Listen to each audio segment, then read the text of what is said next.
Good evening. The City Council and Successor Agency meeting will come to order.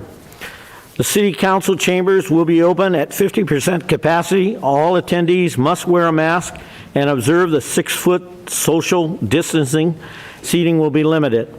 An overflow area will be available in the City Hall lobby. Please rise.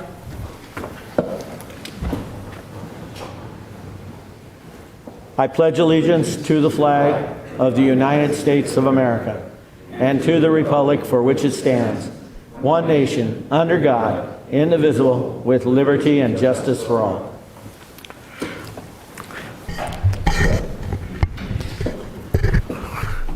At this time, I'd like to turn the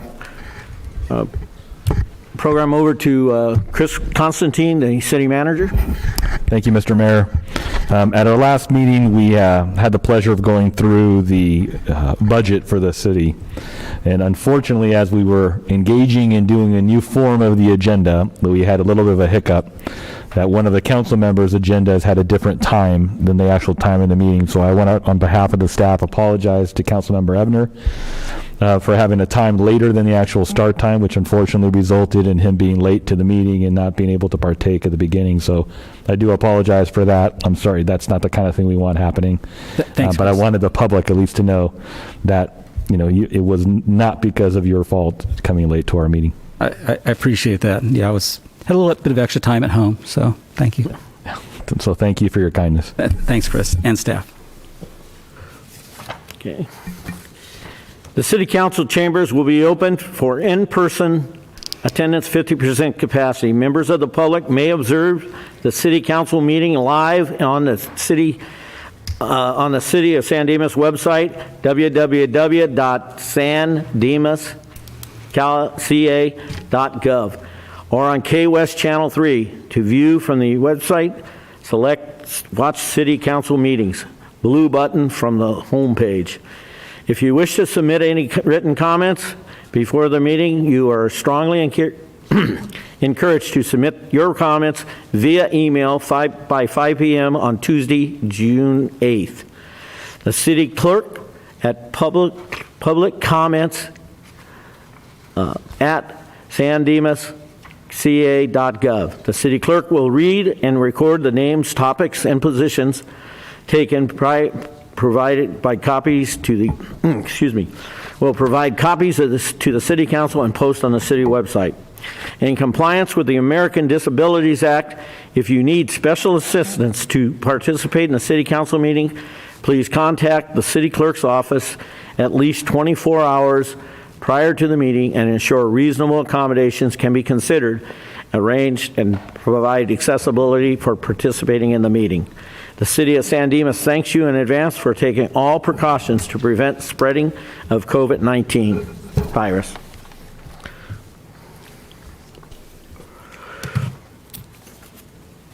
Tonight I have the opportunity and the pleasure to commend the San Dimas Rotary. This is the 61st anniversary of the San Dimas Rotary. Whereas the Rotary Club of San Dimas is celebrating its 61st anniversary on June 9th, 2021.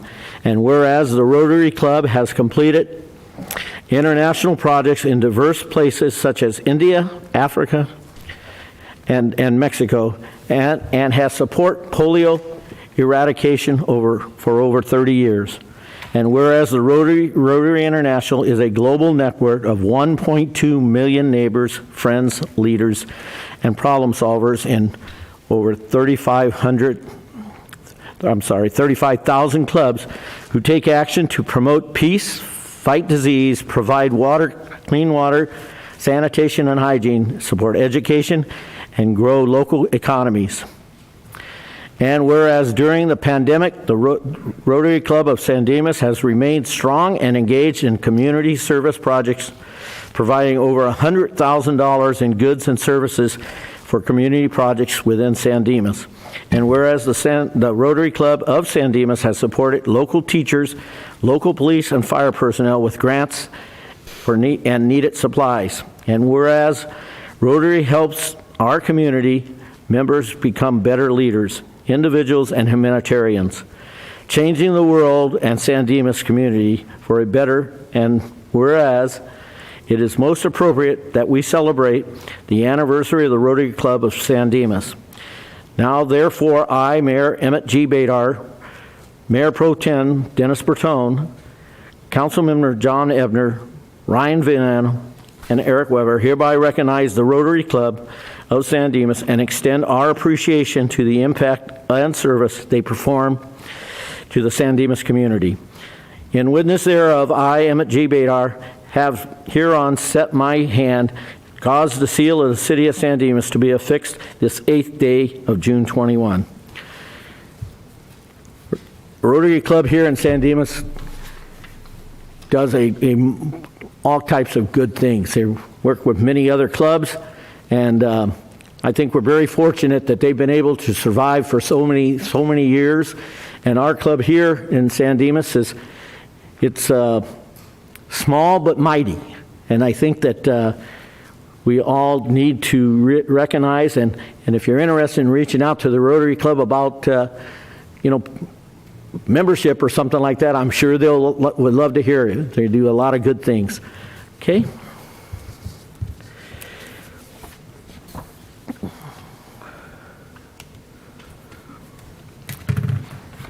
Oral communications. Members of the audience are invited to address the City Council on any item on the agenda or not on the agenda. Public comments will not be taken during each individual agenda item, except for the public hearing items.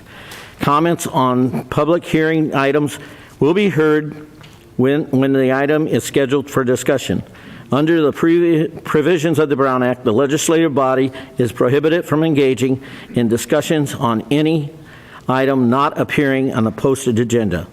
However, your concerns may be referred to staff set for discussion, and later, and each speaker will be limited to 3 minutes. I might add that there will be a 3-minute after the council meeting oral communications, and I believe that item is going to be moved in front of where the staff city council reports. So it will not be right at the end. It'll be prior to the staff reports. Okay, and at this point, I believe Councilman Ebner would like to make a statement. Yeah, the only reason I'm bringing this up now is because depending on the answer from the city attorney, Speak up a little louder. I'm speaking right into the microphone. It maybe could be turned up a little bit, and it's on. Depending on the city attorney's answer, I will maybe having to speak in the 3-minute period as opposed during the agenda item. This refers to other business, item 3, which is discussion about a letter of intent with the Gold Line regarding the purchase and use of city property for parking and a change to PSQ's interest in a couple lots over on Cataract. So I was wondering, so Jeff, we have talked about this already, but I wanted to let the public know why this will be happening, and then so you can explain it.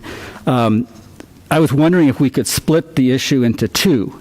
In other words, the part about the city yard, which is 1,500 feet from my property on Railway, and the park and ride lot, which is over 500, outside of the limits where you have to start recusing yourself.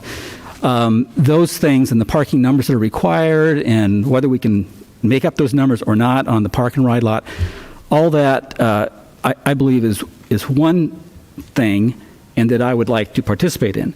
I would, of course, recuse myself in the other part, which is the part where the city may give up, is asking PSQ to give up interest in a couple lots on Cataract so the city can use that as part of a parking solution or an additional parking solution that some people may think is necessary. And so that was my request, and Jeff, you can tell what's going to happen. Thank you, Councilmember Ebner. I did receive and consider your request earlier today. The first thing I'd say is that we have to be careful on this item because if we have council members that do participate and they have a legal conflict of interest, then it can impact whether the validity of the council's decision on the item could be challenged in court. And for that reason, or that's just an additional supporting factor of my opinion when I analyzed your request to segment the item. I see this proposal from the Gold Line that we're going to be considering tonight as a package proposal, if you will. And if a council member, if you were to participate in the discussion about parking on the city yard parcel or parking on the park and ride parcel, those discussions would impact the deal, the proposed deal that we'll be considering with the Gold Line on the cataract parcels.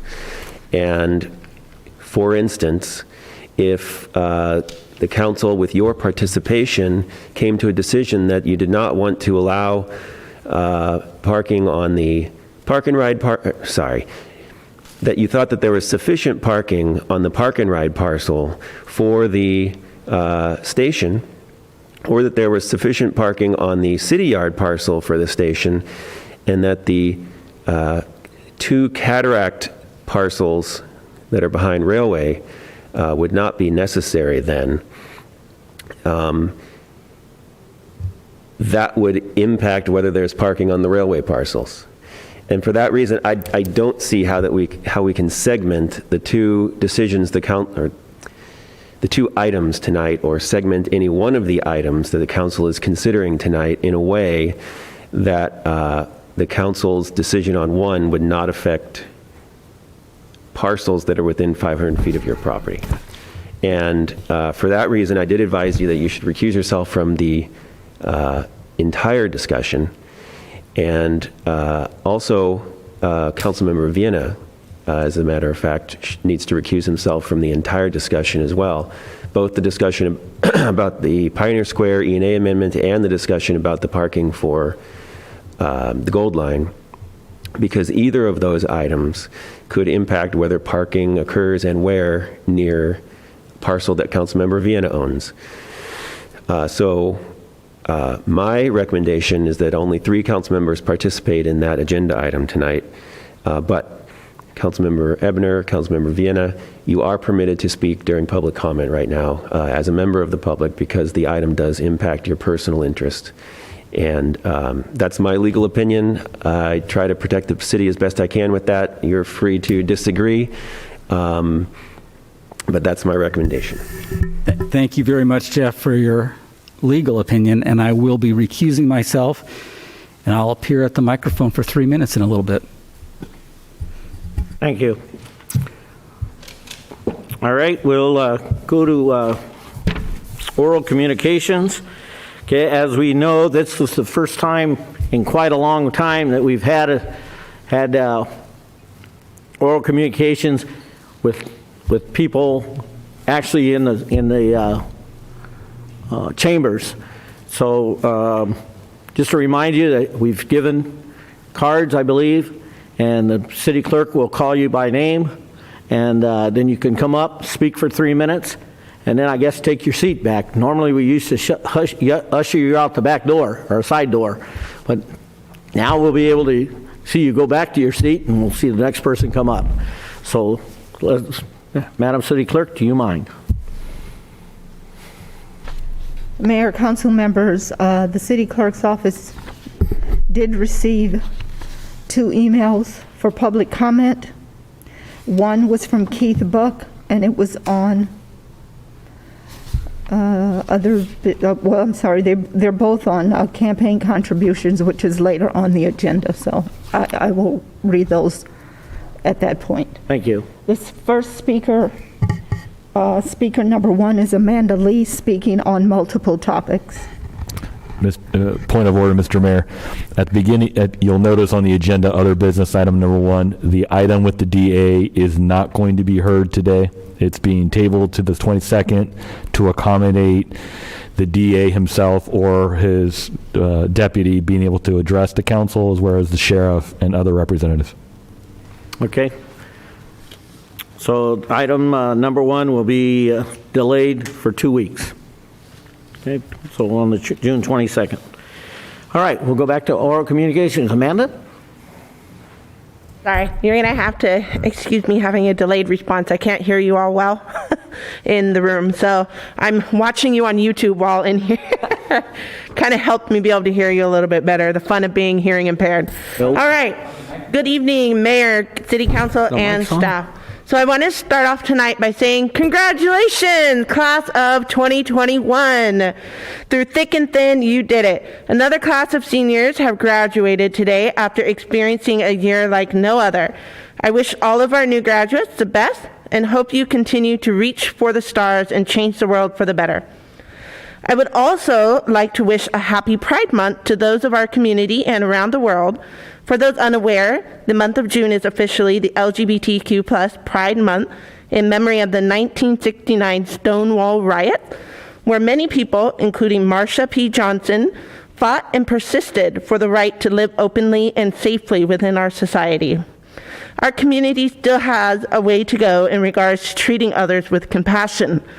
This was exemplified during the recent student-staff interaction at the San Dimas High School, where a freshman had reported continued racist and homophobic bullying by classmates, and teacher discounted his experience, told him he shouldn't take it personally, and even laughed at him.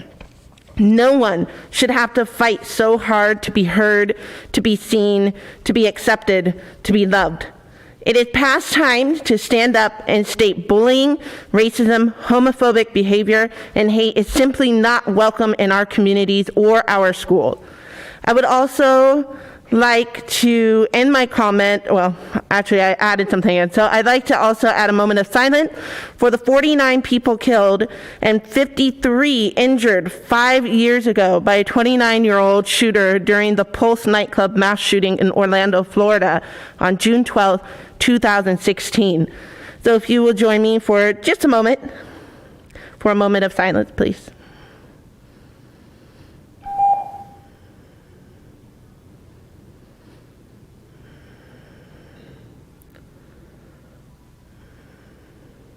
Thank you, Amanda.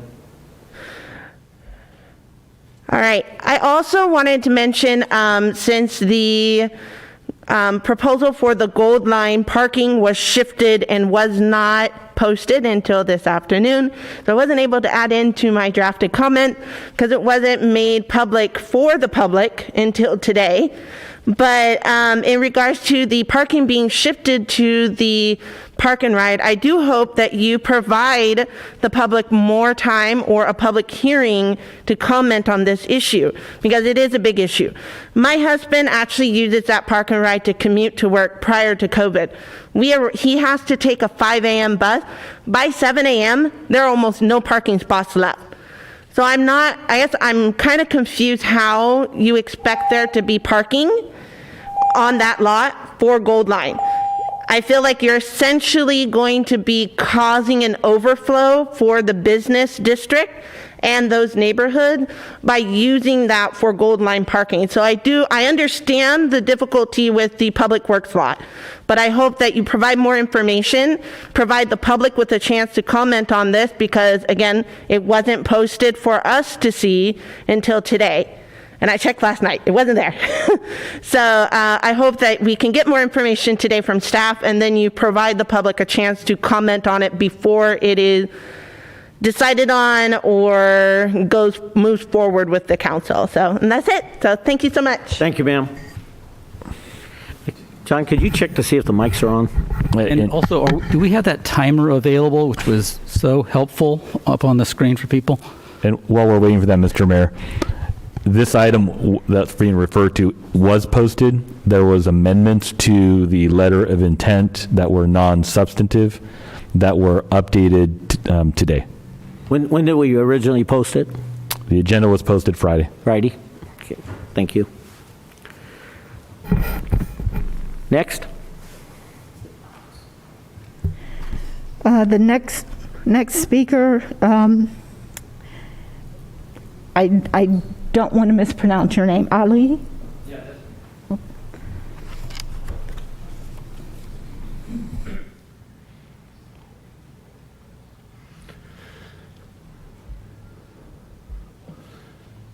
Hi, my name is Ali Galambor. I'm the owner of property 203-205, adjacent park lot to the city lot that it was originally tried to take over by Gold Line. And I just want to say that my business is very essential for this city. I'm the only repair shop from Laverne all the way to Glendora that is approved by RI Club, and also the only station that does a smog. I provide service for all San Dimas, and it's very important for me to stay. My business is not type of business that it can move around. My Gold Line come and tell me, oh, we relocate you. We cannot be relocated. And I would like to stay put in my position. I live in San Dimas. I've been living in this town for all my life, and my business is in this town. And I would like to provide service as much as I can for this city. You can check my record in this city. Perhaps I provide service for a bunch of, most of the city people, sheriff department, fire department, and all community. And I would like to stay in my position, and that's all I want to say. I would like to see that they find another place for the parking lot for the Gold Line to move. City has more option, probably more property to can offer that for the Gold Line and get away from our lot. That's all. Thank you. Thank you.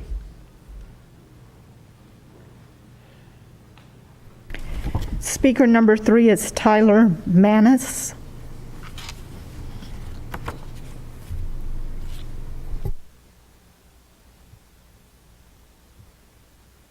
Good evening, Council. I'm here on behalf of 207 East Arrow Highway, which is actually right next door to Ollie's property.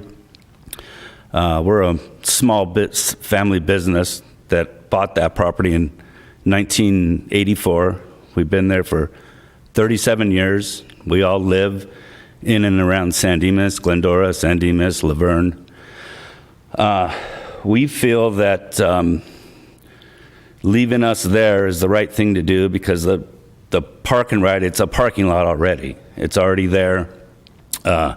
It'd provide more business for your retail shops and the downtown San Dimas, having everyone park over there. Seems like they could maybe access the city and the retail shops better. We also feel it'd be a lot cheaper for the Gold Line also. I know the San Dimas City Yard and our property and Ollie's property, you're probably looking at $35 million to get us all out of there to where they could maybe build a small parking structure or something there at the existing park and ride, maybe a 1 or 2 story, maybe 1 story underground, then a ground level, and then 1 up, and you guys will be able to get your 300 spots, I believe. We've also, the last few months, I've been with a professional commercial realtor, and there's just nowhere for us to go. For what we do and stuff, we need like a M1 or M2 zoning, and it's just not out there. So we just would like to stay where we're at also. So that's about all I got to say. Thank you, sir. Thank you. Next speaker is Cyril Manis.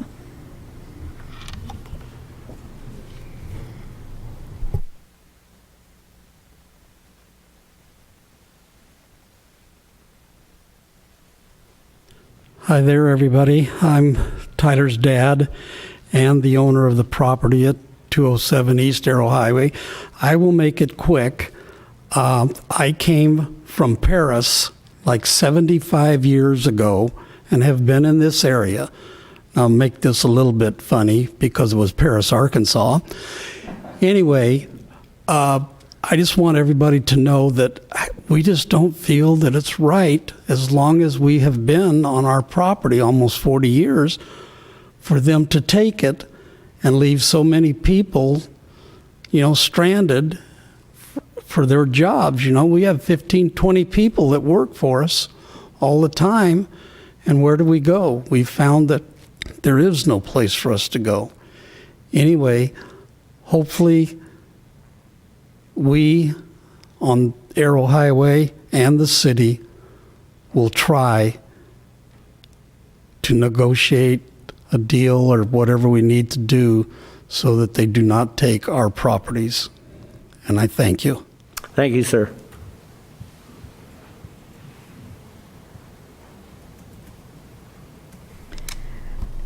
David Stroud. Good evening, ladies and gentlemen. I represent the two gentlemen you just heard from, Cyril and Tyler Manis. I'm proud to be their attorney. We find ourselves in a similar position to this city, not only because my clients share the southern border of the city yard as the neighbor directly south of the city yard, having about 1 acre there, but they also have a problem, as Tyler mentioned, in finding any property within 30 miles.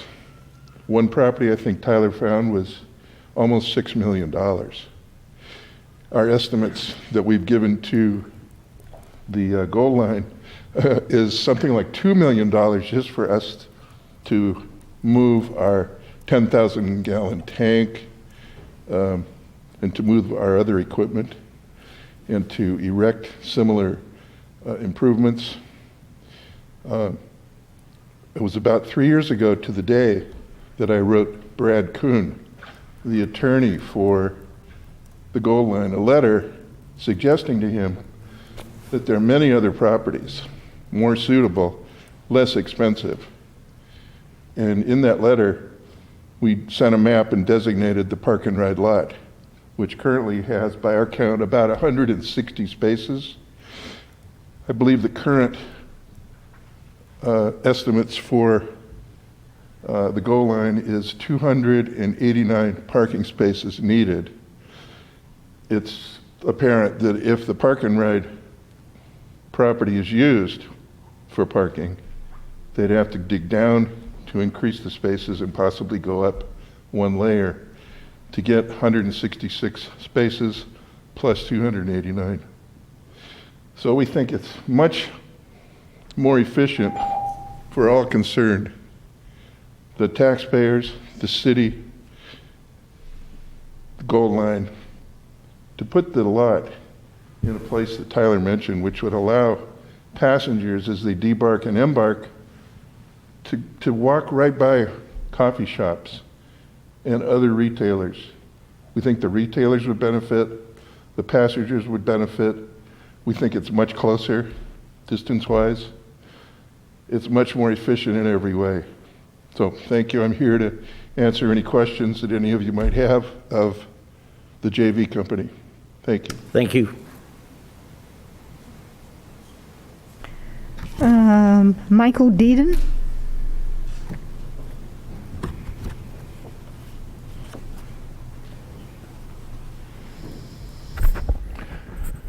Good evening, Honorable Mayor, council members, City Manager Constantine, staff, and the people of San Dimas. I'm Michael Deedon. I'm here this evening speaking on behalf of Pioneer Square LLC. As you know, and the public should know, that we are in an exclusive negotiating agreement with the city to develop the Bonita and Cataract and Acacia property. Recently, the city manager contacted us and invited us out to the site, and we walked our site and the proposed site for where the future parking is going to be, and also the other properties around there, and we were convinced that this was a good idea that would benefit Pioneer Square. It would benefit all the property owners around there, and it would benefit the Goal Line Authority in the long run. The other thing that's important is that it will improve the connectivity between the downtown, the train station, and the Pioneer Square property, where you're going to have continuity and energy going back and forth. And I think it will benefit the small property owners and the small businesses that are in that area. And so we're very supportive of what the city manager is doing with the Goal Line Authority. And we're also excited about future ideas, perhaps with the Foothill Transit Authority as well, to cooperate with them to make the downtown and our property be integral to a transit-oriented, high-energy downtown in the future. So we're here to help, and you have the small business owners and property owners have our commitment to work with them to improve the neighborhood and to do whatever we can do to benefit everyone. So thank you very much for your efforts. Thank you, sir.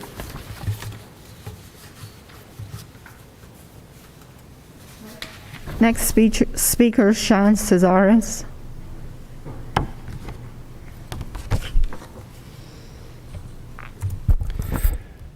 Good evening, City Council and members of the audience. Well, it's great to be back. Get to see the council, audience, new faces and old. I wanted to come out in support of the discussion on campaign contribution limits and regulations. I believe the city should set its own limit in regards to its own campaign finance ordinance. Seeing no action or no limit would be not options I would be in favor of. There is a desire to have clean elections, and for future elections, we want to make sure they have integrity. Everything from developer, contractors, and corporations and unions, I believe, should have a ban on. Those in the community have expressed concern about developer interests funneling money into elections and concern about union money being involved, seeing how another candidate during last election cycle had union money backing him. I'm looking forward to what comes out of this discussion tonight. I also wanted to give a quick update on the status of SB 9 and 10. Both bills passed the Senate and are in the Assembly. Our Senator, Anthony Portantino, voted yes on SB 9 and voted no on SB 10. SB 9 will be heard in the Assembly Local Government Committee this Wednesday, June 9th at 1:30 p.m. That's all I had to say. Thank you. Thank you. Next speaker is Nora Chen.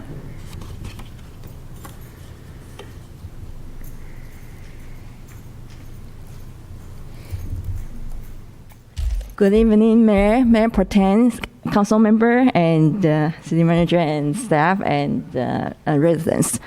Okay, as you have known, that the library is closed for maintenance. We expect to reopen the library at late August. And during this time, the book drops remain open, and if you need, customers can pick up their holds at Laverne Library.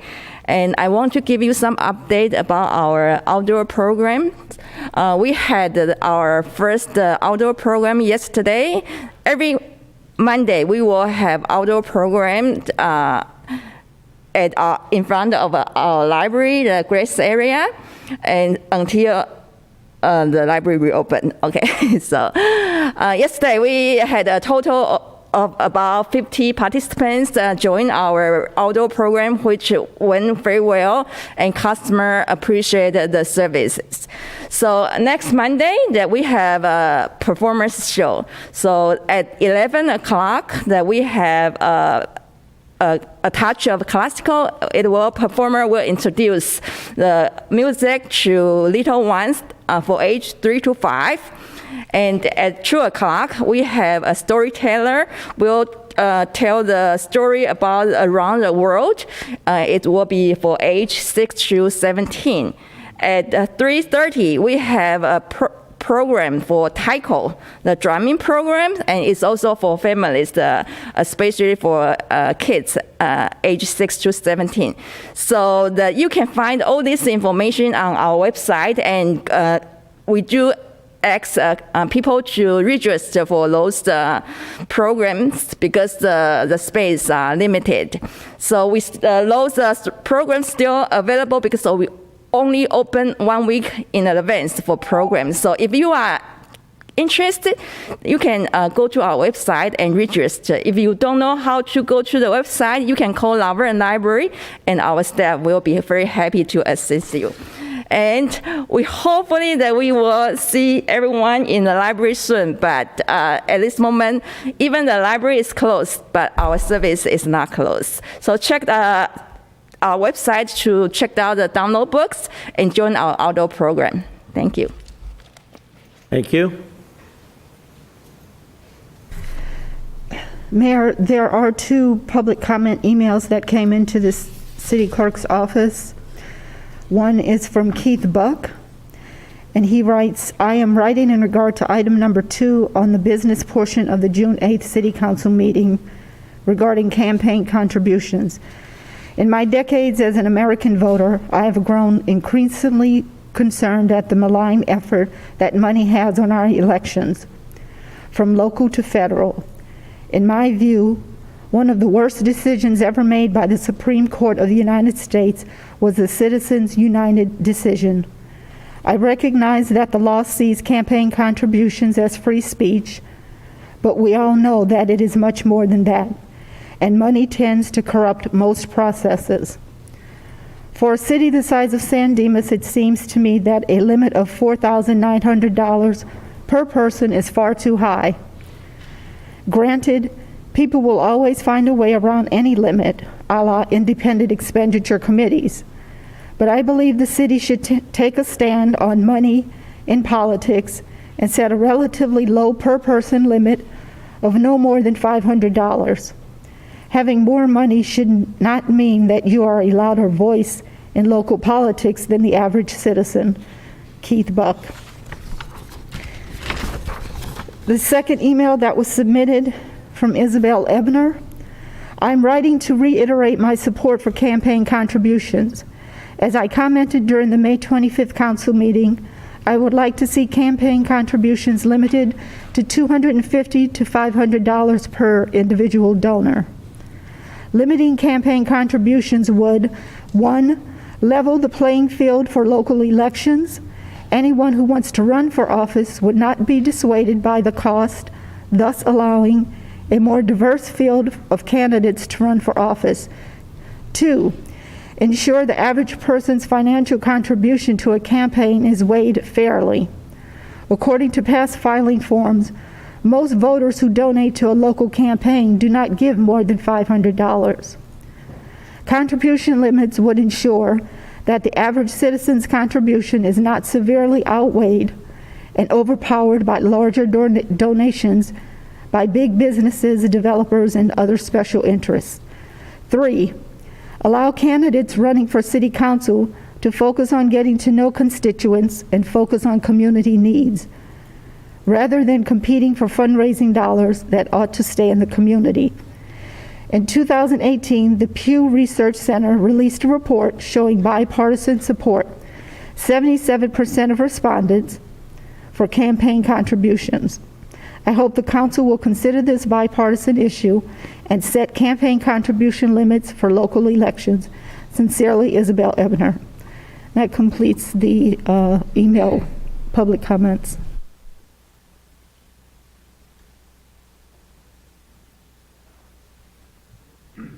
The next speaker will be John Ebner.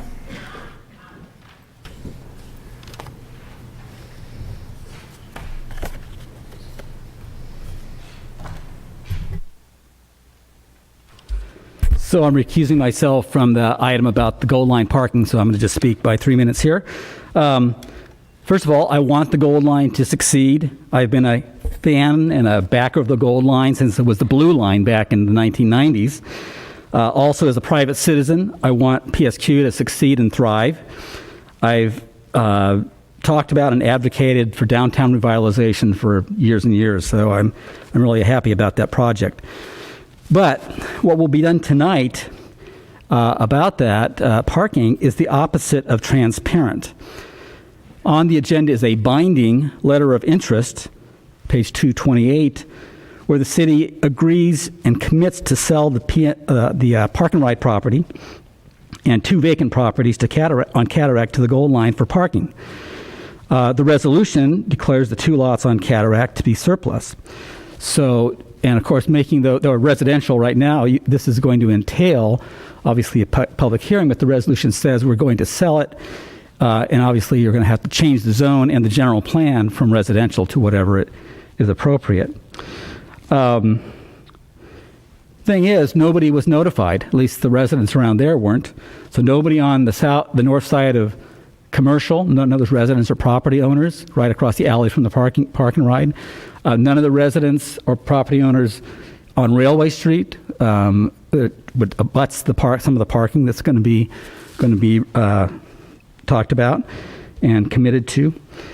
And not the downtown businesses, as far as I know, unless individual council members might have gone out and talked to them. Now, I'm not debating whether or not to do these things. In fact, I'm supportive of most of them. But this is the opposite of transparent. It's the opposite of soliciting public input and valuing the things that people who are really affected have to say about things like this, because nobody knew about it. In the words of one resident I talked to, that's super messed up. Now, I have a couple seconds left, so I'll just mention. Number one, I support moving the Gold Line parking to our park and ride lot for all the reasons that you will be hearing later on tonight and some of the people talked about in the audience. Number two, I do not support putting an alley right behind the Veterans Monument and right up against the residence wall. I do not support that. Bad idea. Three, I think the city should retain ownership of the park and ride for a number of reasons I can't go into because I can't talk about it in detail, but having control over that would be a lot better. We could still provide the parking. Number four, I think there can be enough parking on the park and ride site. We could build a small deck on the railroad side of the lot to add whatever deficit is perceived or needed. And number five, I support the original PSQ proposal for those two lots on Cataract for a bistro, cafe, or whatever. Let's think ahead, and let's take our time to consider what the really right thing to do is here. Thanks.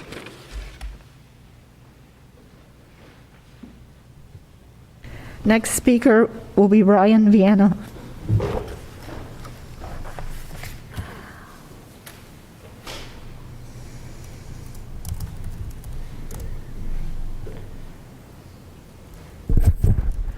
This is funny. The one time I actually might agree with John, we can't agree about it together.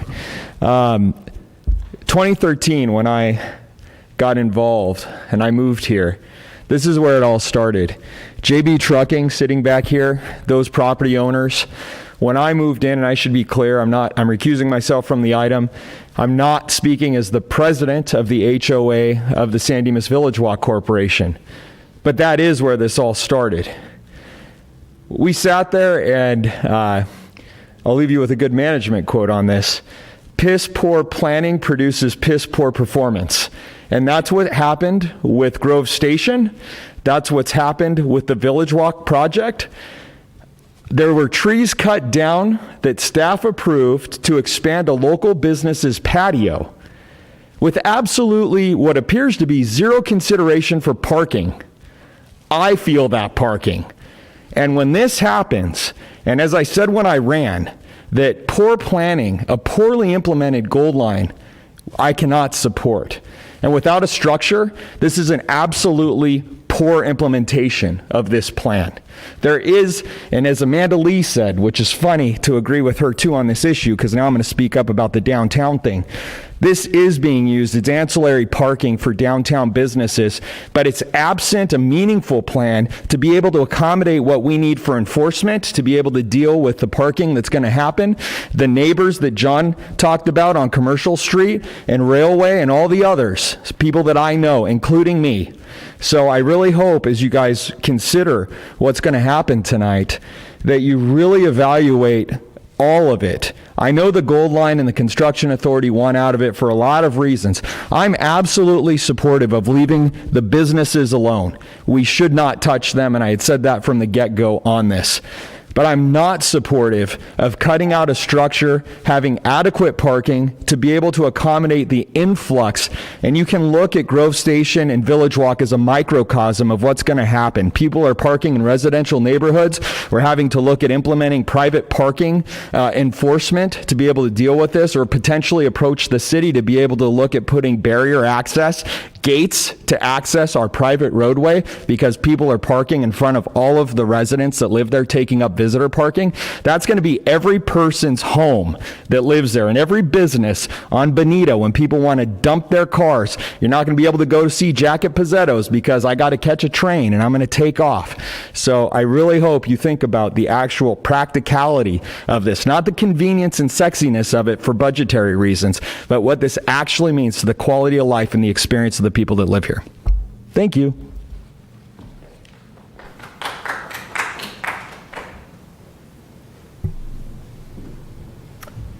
Mayor, I believe those are all the public comments. Thank you. Okay, we'll go to the consent calendar. All items on the consent calendar are considered to be routine and will be enacted by one motion unless members of the City Council request separate discussion. Move approval. Mr. Mayor, I've got, I lost my agenda, but I've got a couple things on the minutes. Is it the minutes? Where is it?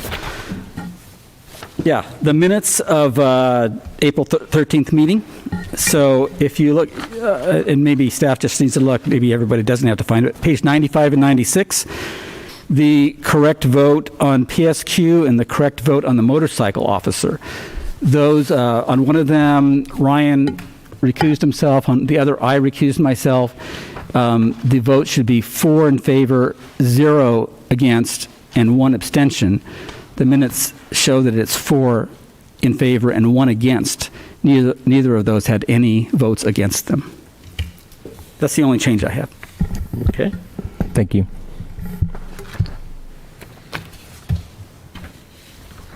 Second. And Mayor, It said move approval with that. We will need to have a Yes. reading of the ordinance that's on the consent calendar, the title.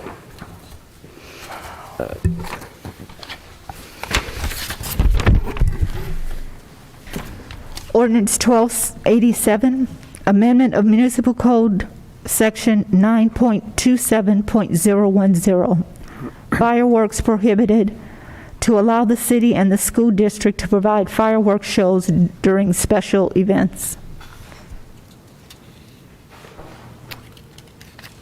Move further reading and approval of it. Second. Of the consent decree, or consent calendar. Okay. All in favor? Aye. Opposed? Okay. All right, we'll move on to,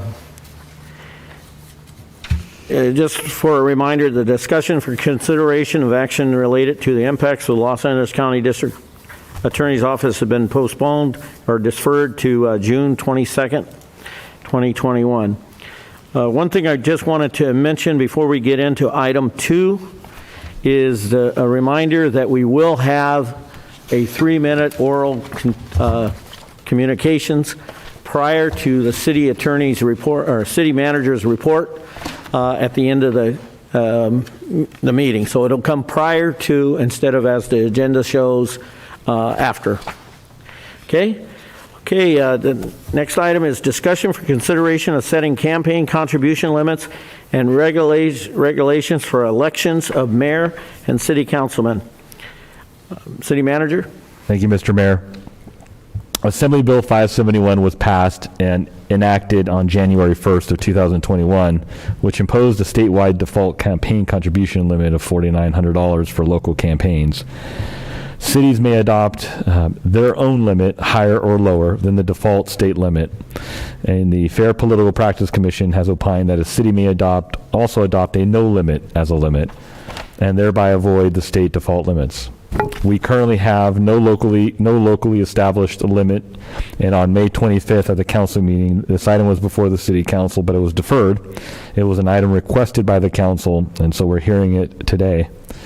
In terms of limitations, a action of the council to take to reduce or increase the limit of the $4,900 from any individual or business, and that is an aggregate source from similar revenue sources, so husband and wife team contributing $4,900, would also then exempt the city from a number of other requirements which are listed in the agenda report. And so the question before the council is a policy question as to whether you want to take an action to change the limits and what those limits would be, or you could choose to take no action, and in which case the default limits of 4,900 would still be in place, and then no action would require no further action on our part. An action to change it would require us to bring forward an item for you to act upon. And so with that, I'll turn it back to you, Mr. Mayor. Questions? Questions? Yes, sir. City Attorney, the state law limits a contribution of $4,900 per person, or I imagine if it's a group or an organization or an industry or business, they're limited to $4,900? Yes, the limit is imposed on people and corporations. That limit does not apply to a person contributing to their own campaign, though, does it? No, I believe no, that does not apply to a person contributing to their own Just campaign. money going into a campaign, but not a person applying to their own campaign. Thank you.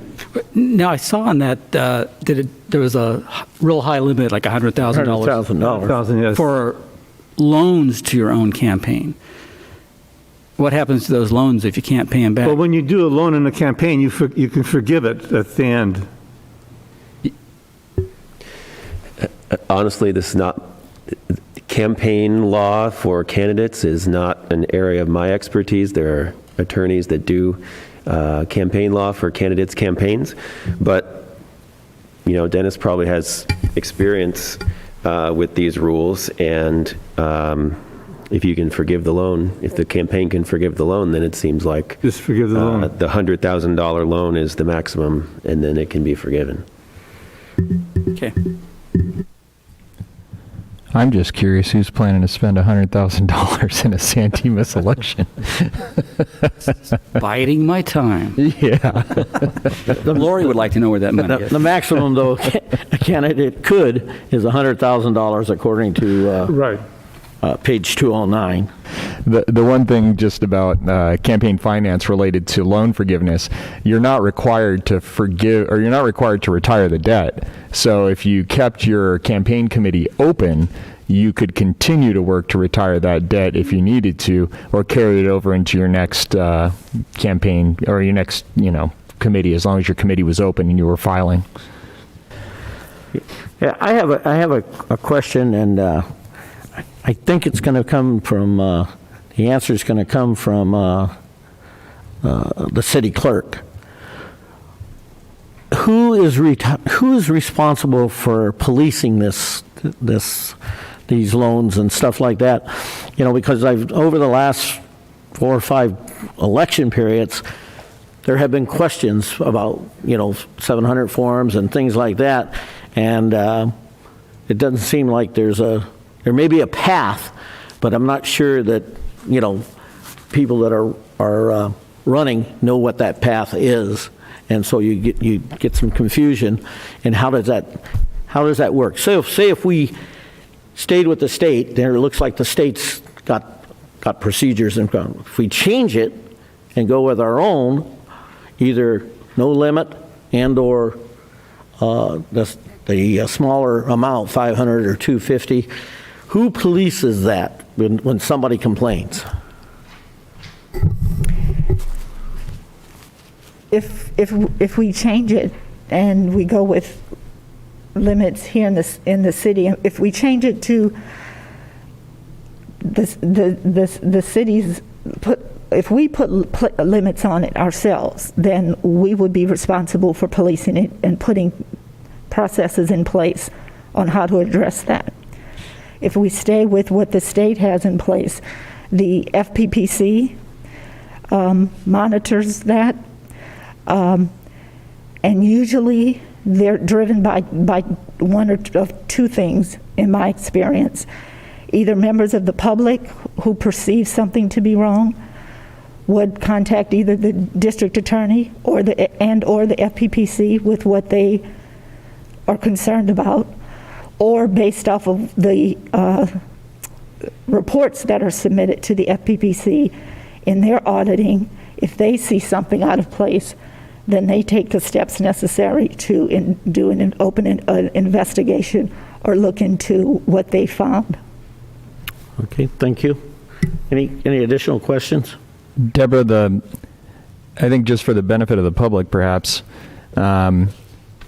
So I know one person wrote in and talked about a campaign contribution limit of, like, let's say $500. So if someone donates $99, how is that reported? What information is required for the reporting? They have to report, from what I understand, the individual or the business name and the amount. But as far as what goes on to a 460 and publicly disclosable, that's not going to show up by the name. It's just going to show up as a miscellaneous donation at the base of the 460, is it not? Right. All that's called like a lump sum. So if a person contributes $99 or less, they are not identified unless they do multiple. So if you get over $100, from $100 up, you do have to, as you said, Deborah, disclose the You bundle all those the 99 name or the in- organization's name that's donating together. and their address and all those kinds of things. And then you do, yeah, right, as they add up, you have to keep saying what the total is for that election cycle. Thank you. So you're making my point that, so someone could have 4 people in their household, 5 people in their household, and all donate $99, and you would have money coming from one household that would equate to $500, and it would not be reported. So the public would not actually see that there was $500 coming from one house, but you could have someone like a widow who lives alone and cuts a check for $500 to a candidate, and it's the same thing in terms of the math, except it's coming from one person's name, even though in the other way you've concealed identities essentially, because you're not required to report them, equating to the same math, right, of a contribution. Is that fair to say? Yes. Thank you. Any further discussion? So I just wanted to put it into perspective to what it costs to run a campaign.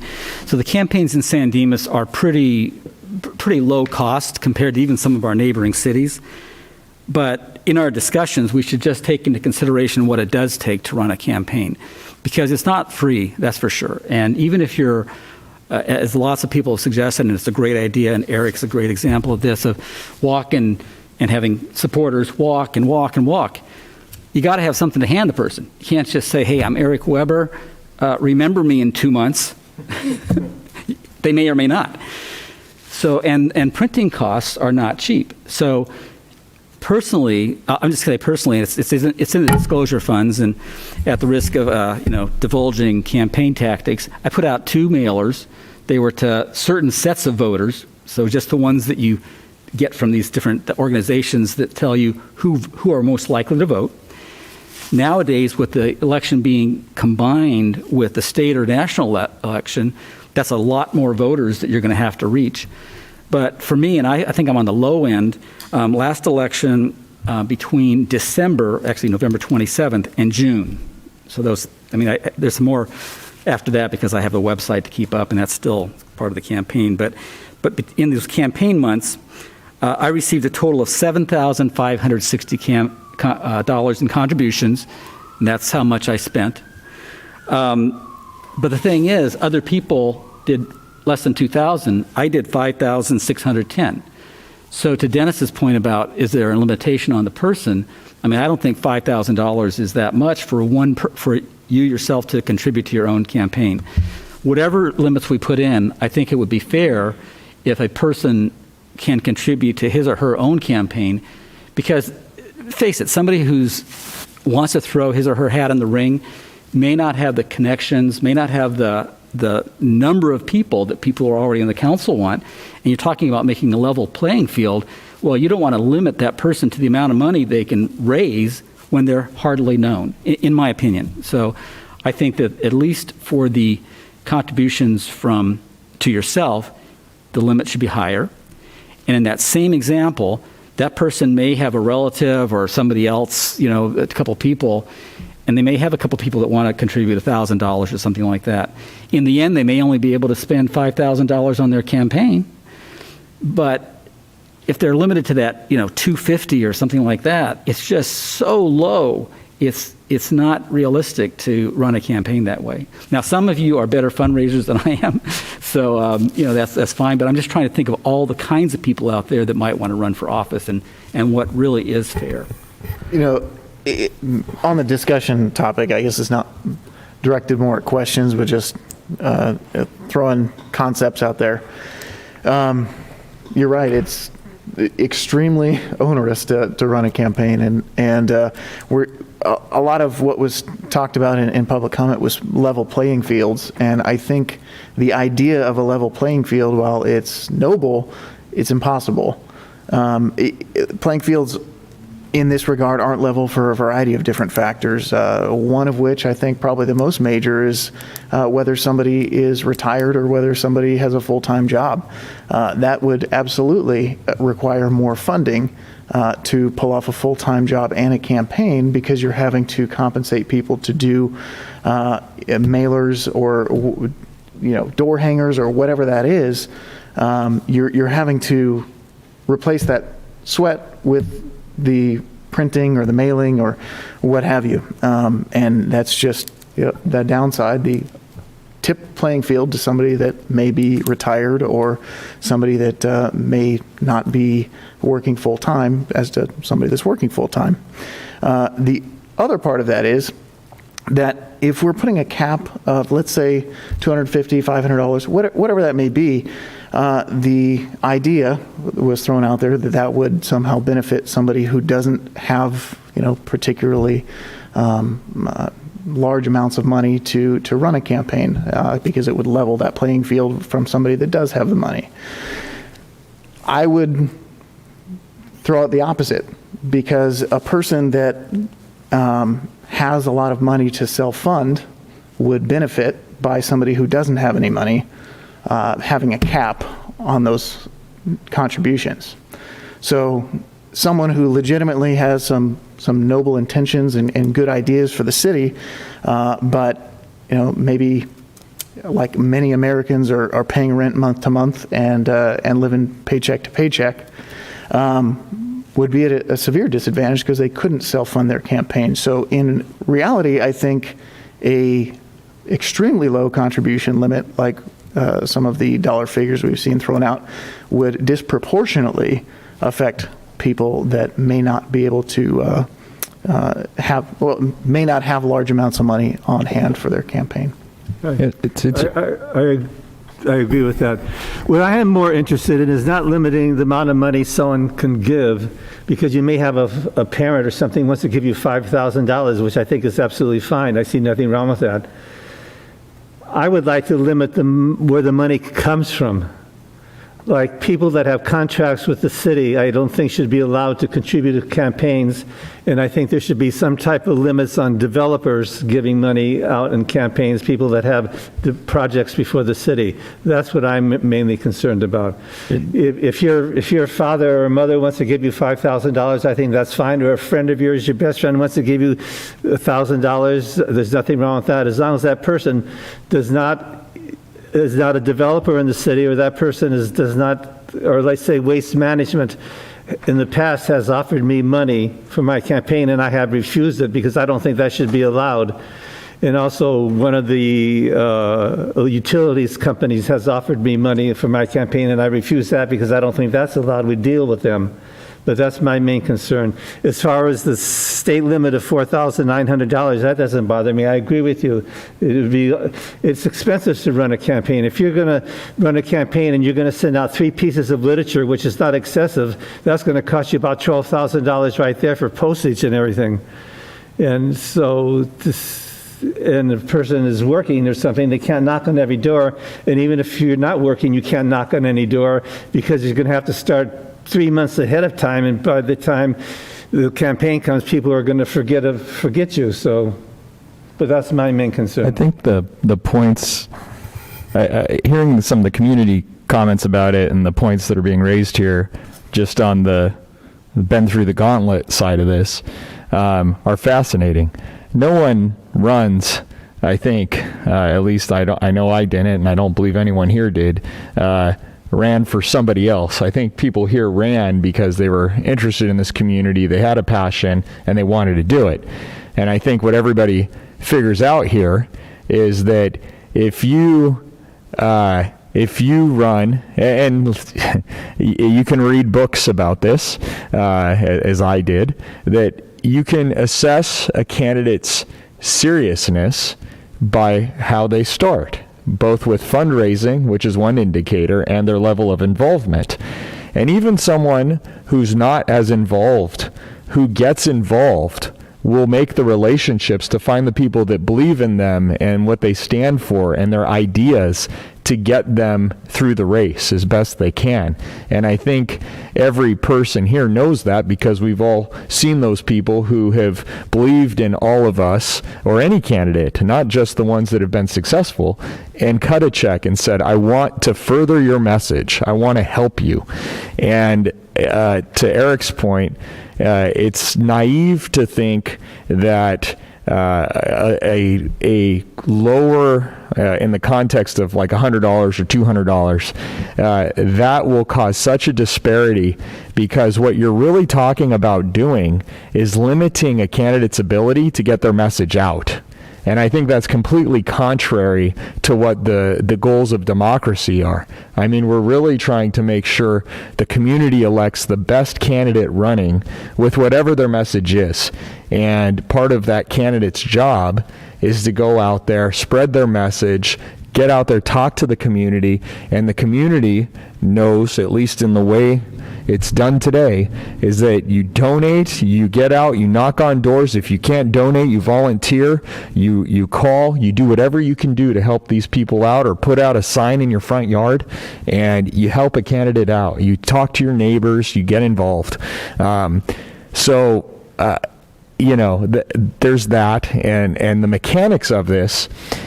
I'll just point out that the majority of council's tenured. So $7,000 is a very modest campaign. Emmett told me when I ran, 6,000 to 8,000 maybe, and I kind of chuckled about it. I spent twice as much as that. I think I ended up at 21,000 before this was said and done, and I put 5,000 or 6,000 of my own money into it, and I ate money doing that. I didn't get all my money back. I know in the race I ran, candidates raised $28,000 and, got their message out, and it's not all about the money. I mean, and I think everybody here knows that. You could be given $100,000, and if you're not, you don't have the right message, or whatever the case may be, the voters may not identify with you for whatever those reasons are. So I will say that I agree with John that if you look at what candidates are spending in other cities races are costing a lot more money. But for a first-time candidate, when I talk to some of our colleagues in other cities, somewhere in that ballpark, is what that number is. For someone with no name recognition to get out the gate, to start trying to knock on doors. And that is, money isn't even, I wouldn't even say money's half the battle, as you guys know. The other battle is actually being involved and being intelligible and being engaged. So, I'm not opposed to the state limits. I'm not opposed to no limit. And for the reasons that this city has had no limits up until the legislation. And I've looked at every single person, plus Kurt's and Jeff Templeman's finance history, as I did before I ran. And, this city, I think every elected in their donations, having reviewed all of them for every candidate that's ever ran, the donations for the people that are donating, they're people that are involved in this city, the donors for the most part. And so I know when we talk about limiting people, I have a heartburn with that, because I know right now I could name 4 or 5 people that serve on commissions or boards or whatever, or are involved in other organizations that help out the city greatly, that also have contributed to people up here. I wouldn't stop those people from contributing. Well, I know, but I'm saying, how can you then say that's okay, but for a resident who happens to do whatever else they do in the community, which would be one of the categories that you mentioned, like a developer, how do you go and you say, well, these are okay, but that's not okay? And when it comes to First Amendment rights, which I read the staff report, there seems to be some shaky ground when it comes to the interpretation of this in somebody's First Amendment right to express themselves to support. Well, I agree with most of what you said, except for about limiting people. And many people that have emailed us say you should go out and knock on doors. Well, you can only knock on so many doors. In the last election, I started 6 weeks ahead of time, and I don't think you can start much earlier than that, because people are going to forget about you. And I walked every day except for 2 when it was raining. I was out those days. I was retired, so I could walk every day, 7 days a week, and I covered less than 50% of the city. You're right. So you can't, it's nice to say you should knock on every door, but it's almost impossible unless you're going to start right now for election in June. Yeah. Well, there are a lot of dynamics. Just for the sake of discussion, I don't mind some limits other than what the state has. I would almost throw them out the window and then just come up with our own. And just for the sake of discussion, not talking about who's contributing, but the amounts. And there's two figures, two categories. Other people contributing to a person's campaign and the candidate contributing to the campaign. And just two numbers, and we can adjust them, we can ignore them, whatever you guys want. I would be comfortable with a $1,000 limit on personal contributions for a campaign cycle. From a personal contribution? From anybody to the candidate, from one person, and $20,000 self-funding limit. I think that would cover a lot of what is here in San Dimas and would allow people to spend anywhere from $10,000 to $25,000. That I mean, I know there's a candidate a couple of years ago that spent $40,000 and did not succeed, but it's kind of like you said, he wasn't involved with the city at all. I for one, now I've just realized how rich you are. I can't self-fund myself for $20,000. It cost me almost $18,000 the first year I ran because I really didn't know a lot of people, but yet I was the chair of the planning commission. But you don't meet people sitting in hearings. So I mean, I had to raise money, and you were looking for money from wherever you can. I did have people offer me money, and I told them no, I couldn't take it. But during that period of time, I was the chair of the planning commission. So you couldn't take, it would be irresponsible, okay? To Dennis's point, our problem is here in this community, we have some developers. Today they're developing, tomorrow they have no projects. How do you reconcile that and how to handle it? Well, you put a year's limit on it or a 2-year limit. Yeah, something. I think you talked about that in your notes. But that is that's a problem, because I can name 3 or 4 developers that today have a project and tomorrow they don't.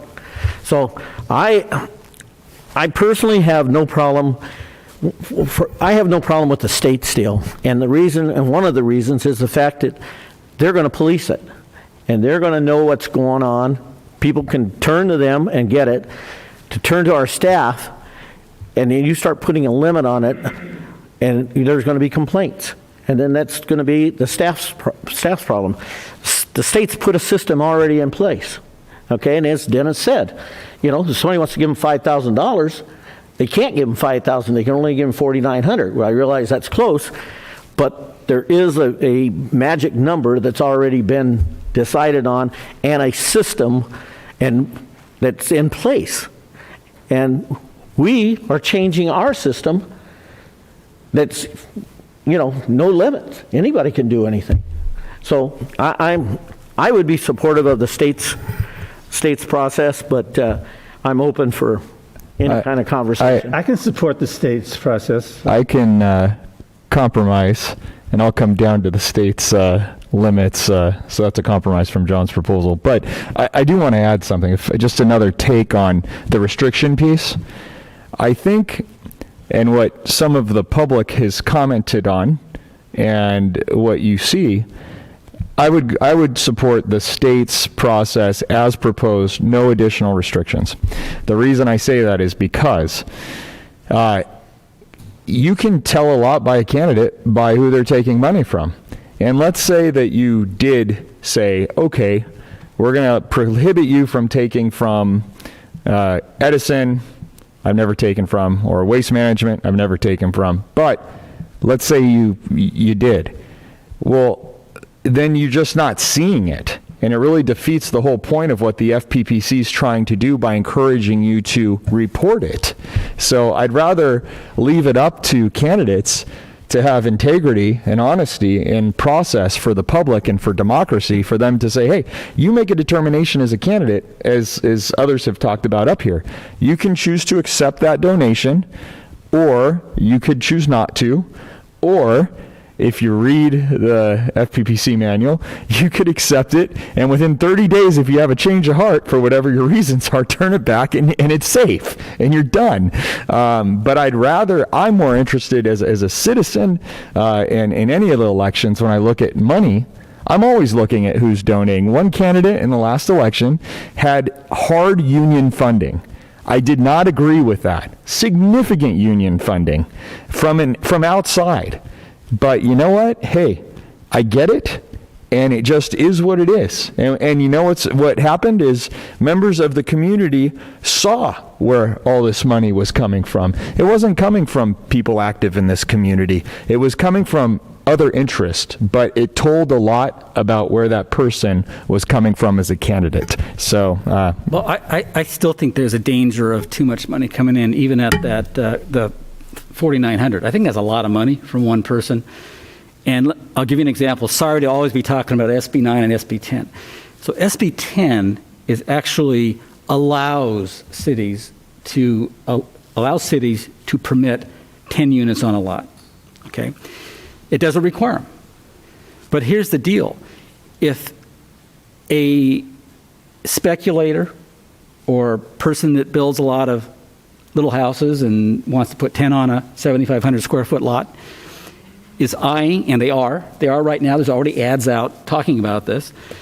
If they're eyeing property in San Dimas to do this on, and they're going to say, well, man, I don't have a majority on the city council yet, that's where a lot of the money will come from. Whether it's the unions from outside, somebody from New York, somebody like that who's a speculator or anything like that, it's a danger because to a certain extent the money doesn't matter. It's, as long as you have a good message and you can get it out and people like you or whatever, and you're involved and you do the walking, all that. But there's a point where if it comes down between two people who are kind of the same and somebody's able to get that message out and they can hire the political consultants that have just that great homey wording that just makes them sound like the best person in the entire world, and you want to be a neighbor and your friend.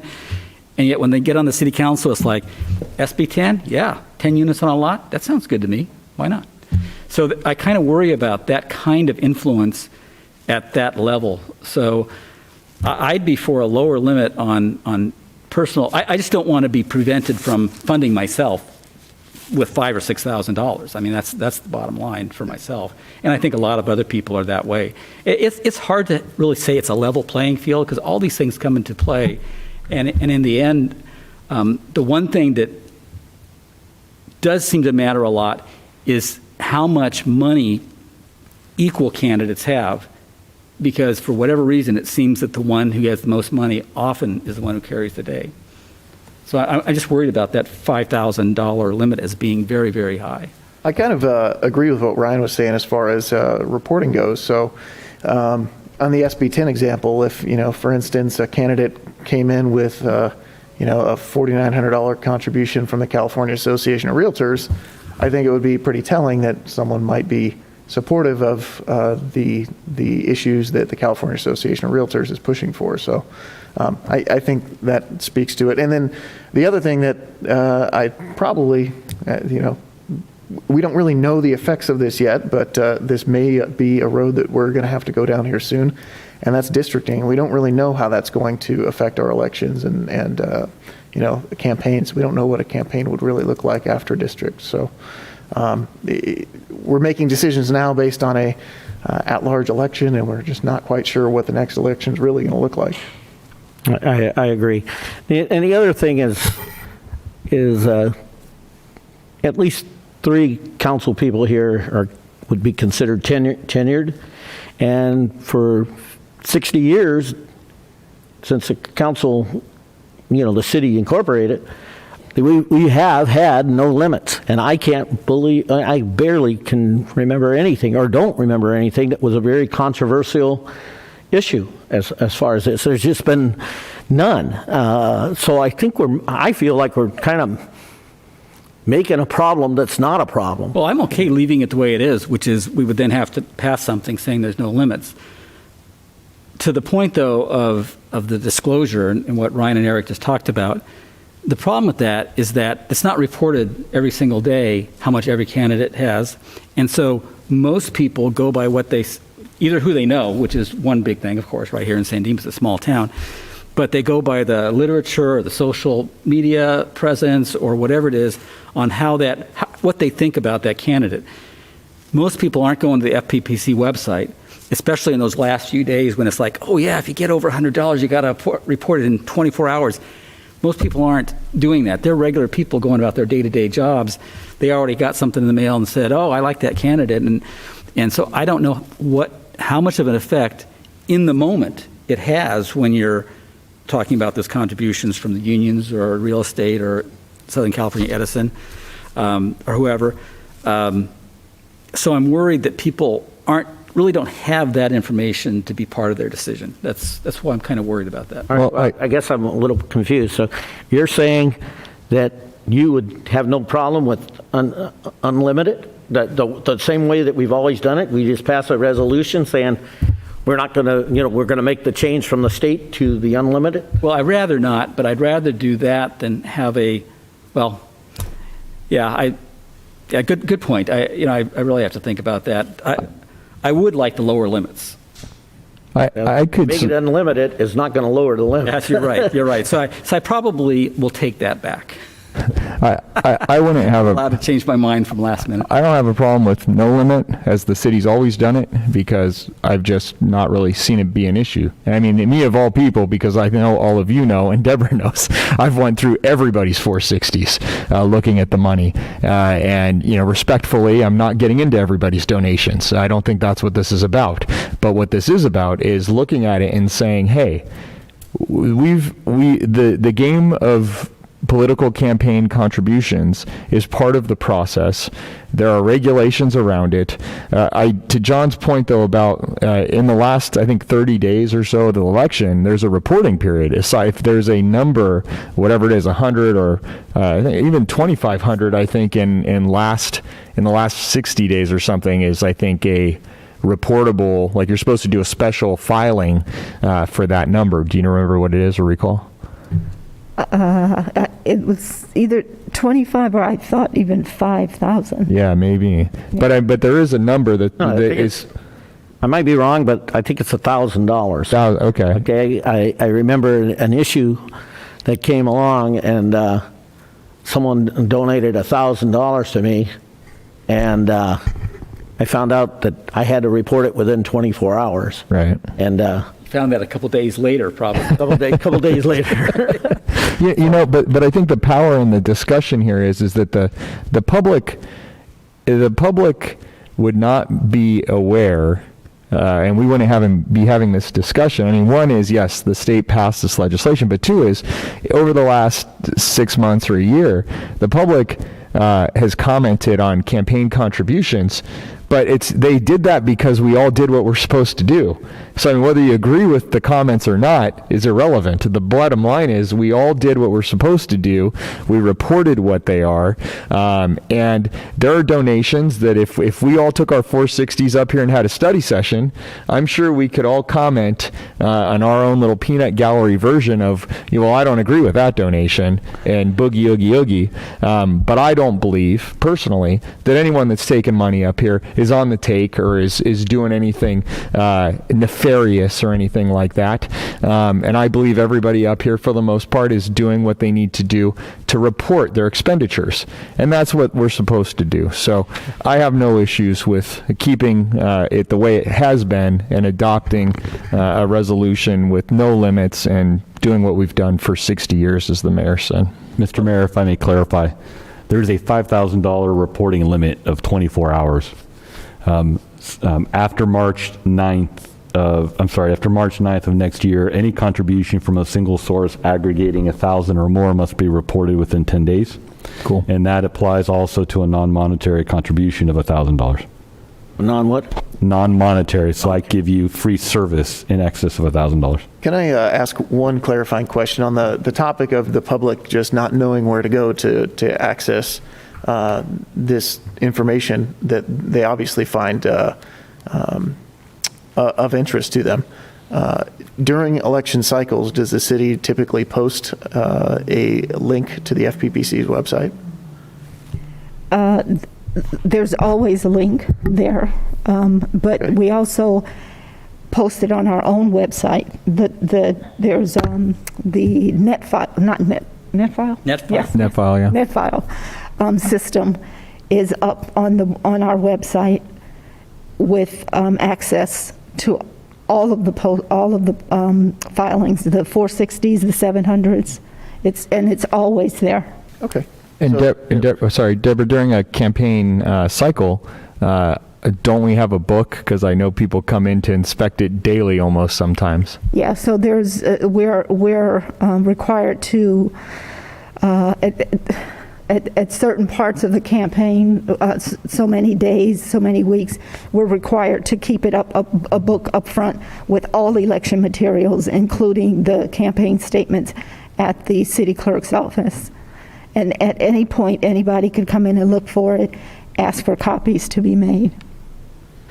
You know, during election time is quite busier for staff and around here, and the policing, obviously, of campaign donations and things like that is a real concern of mine, because not only are they policing the 460s and all of that stuff and people's complaints and all this other stuff, but almost during that 90 days prior, our code enforcement people are buried with sign regulations, sign problems, and everybody and their brother complains about, you put this sign here and you put that sign. And it's not just the city of San Dimas, it's the Senate and the dog catcher, and it's everybody. So I think we're creating a monster that we need to resolve. I'm still pretty much okay with the states, but I would definitely go with the majority. I think the state's limits are good. I really do think that the enforcement mechanism that you're speaking of is a huge benefit of staying in line with the state standards. I'm supportive of the state standards as well.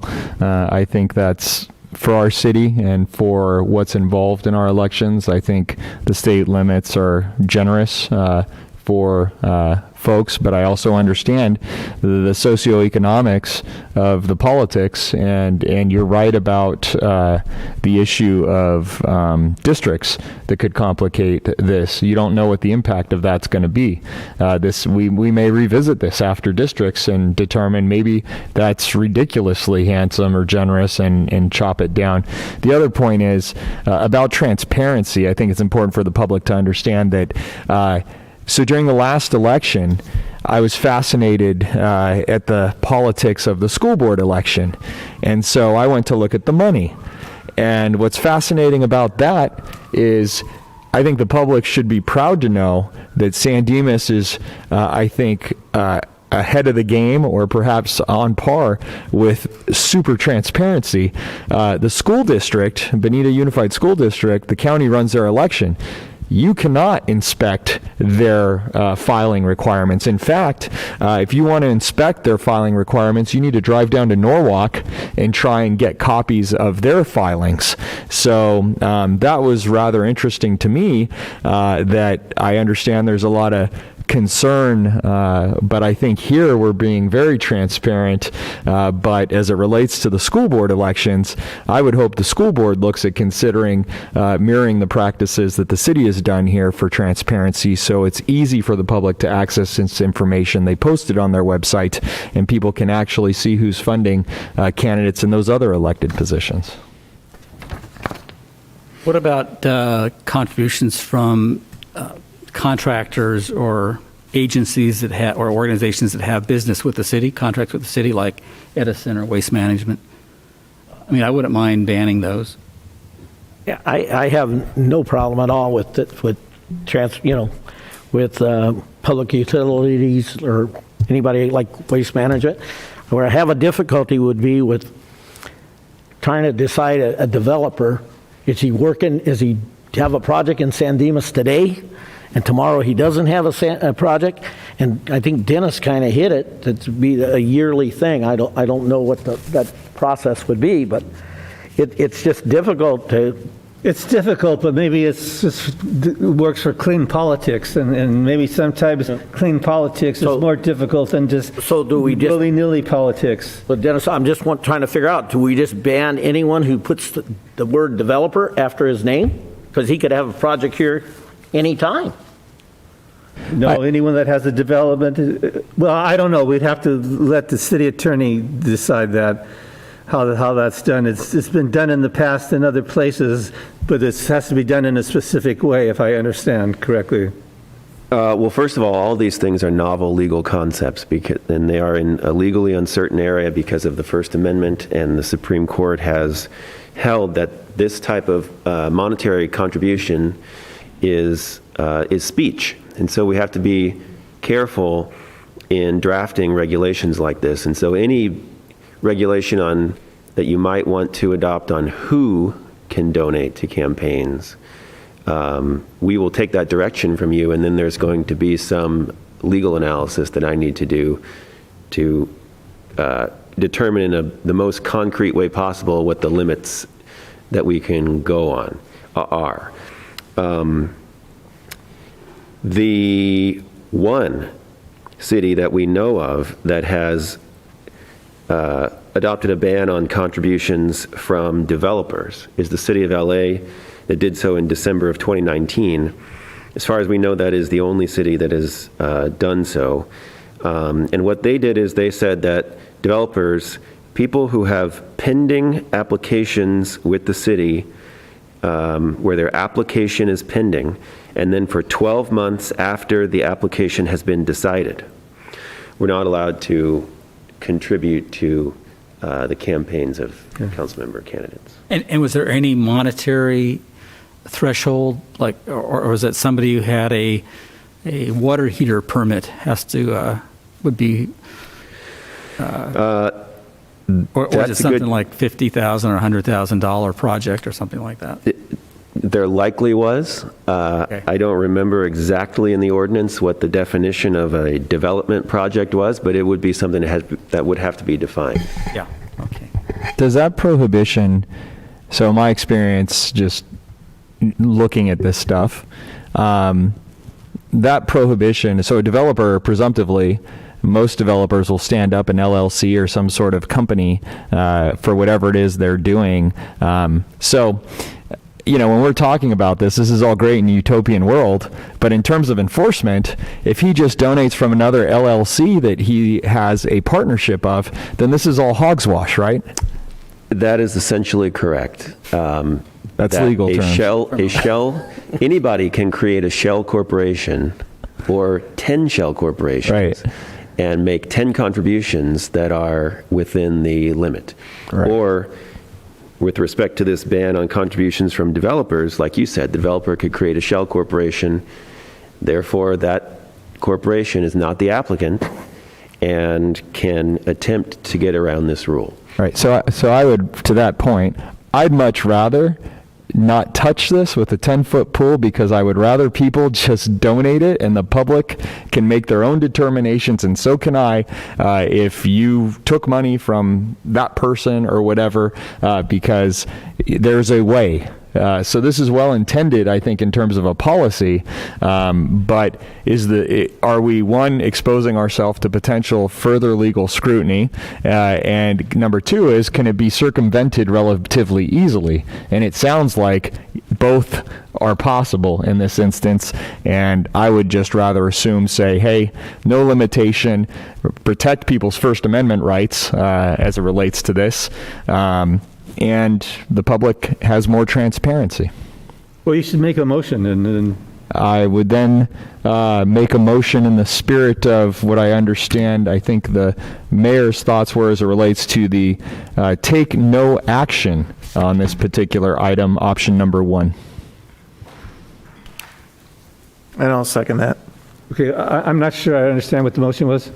Recommendation number 1 was take no action, which would mean that we would allow default state limits of $4,900 per person in an election cycle to govern city elections.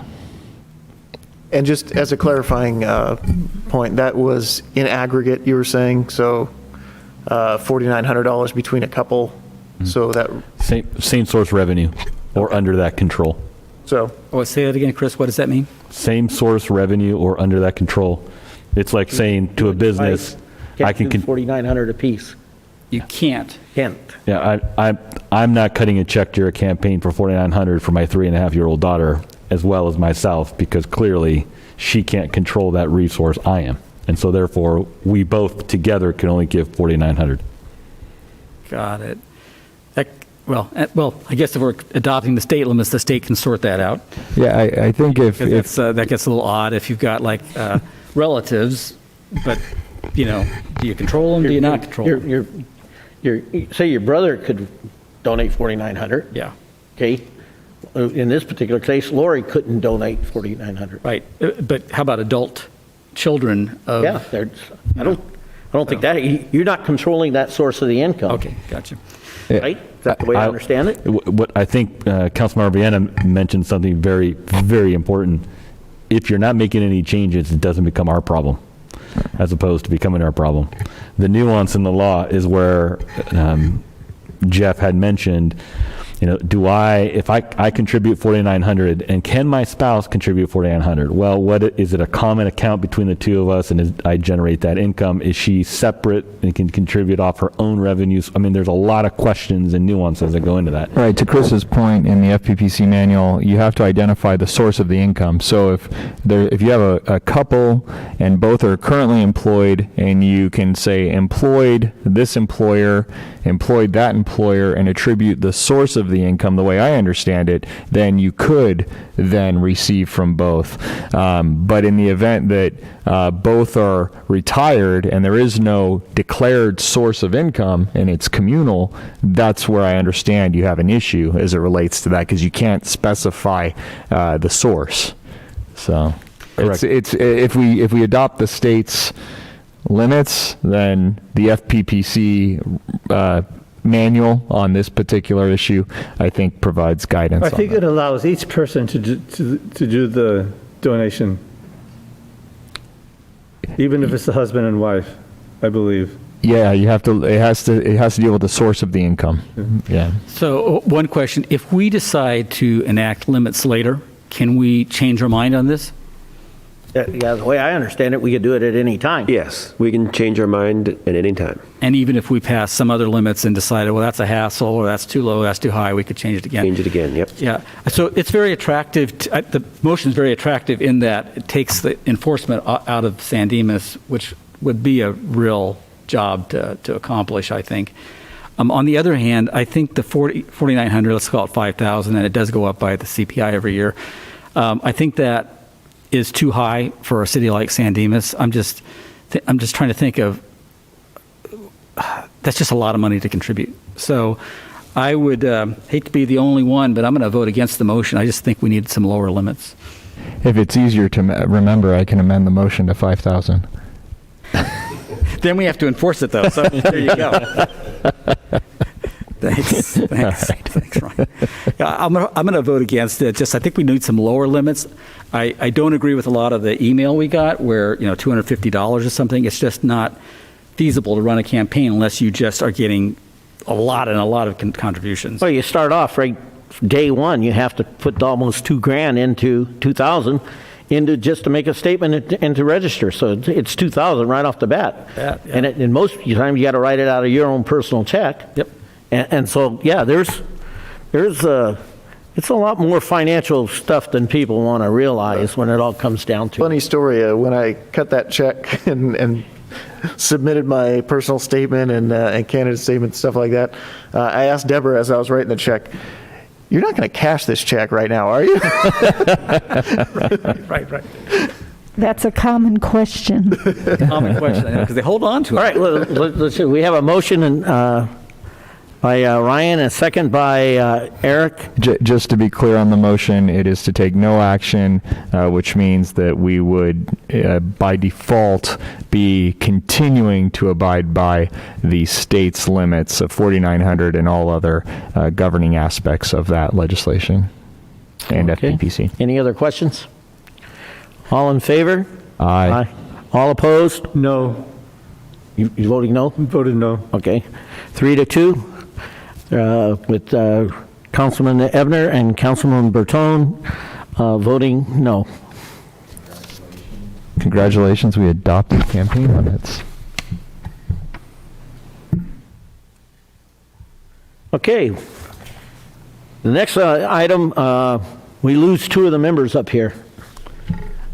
Shucks. Both Councilman Ebner and Councilman Vienna will recuse himself. Can you read the subject before you recuse yourselves? Discussion, consideration of an action to enter into a letter of intent with the Metro Gold Line Foothill Extension Construction Authority regarding purchase and use of city and successor agency property for Metro Gold Line parking, approving a resolution declaring properties as exempt surplus property and approving an amendment to Pioneer Square exclusive negotiating agreement to release interest in certain successor agency property.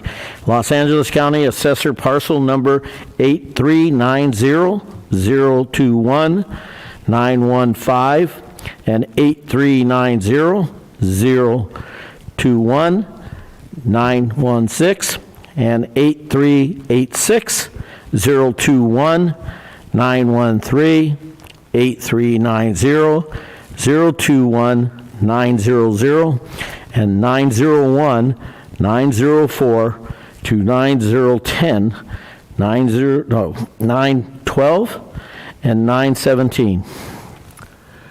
Okay. Mayor, the reason for the recusals for the two council members, Vienna and Ebner, is because they own property within 500 feet of parcels that are affected by this item. I'm sure you guys are going to wait outside. We'll see you in about 2 hours.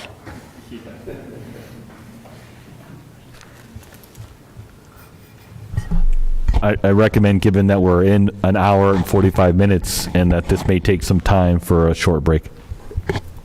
Going to take a break now? We'll take a 5-minute recess, and then we'll come back to discuss the consideration and action to enter into the letter of intent.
We're going to reconvene.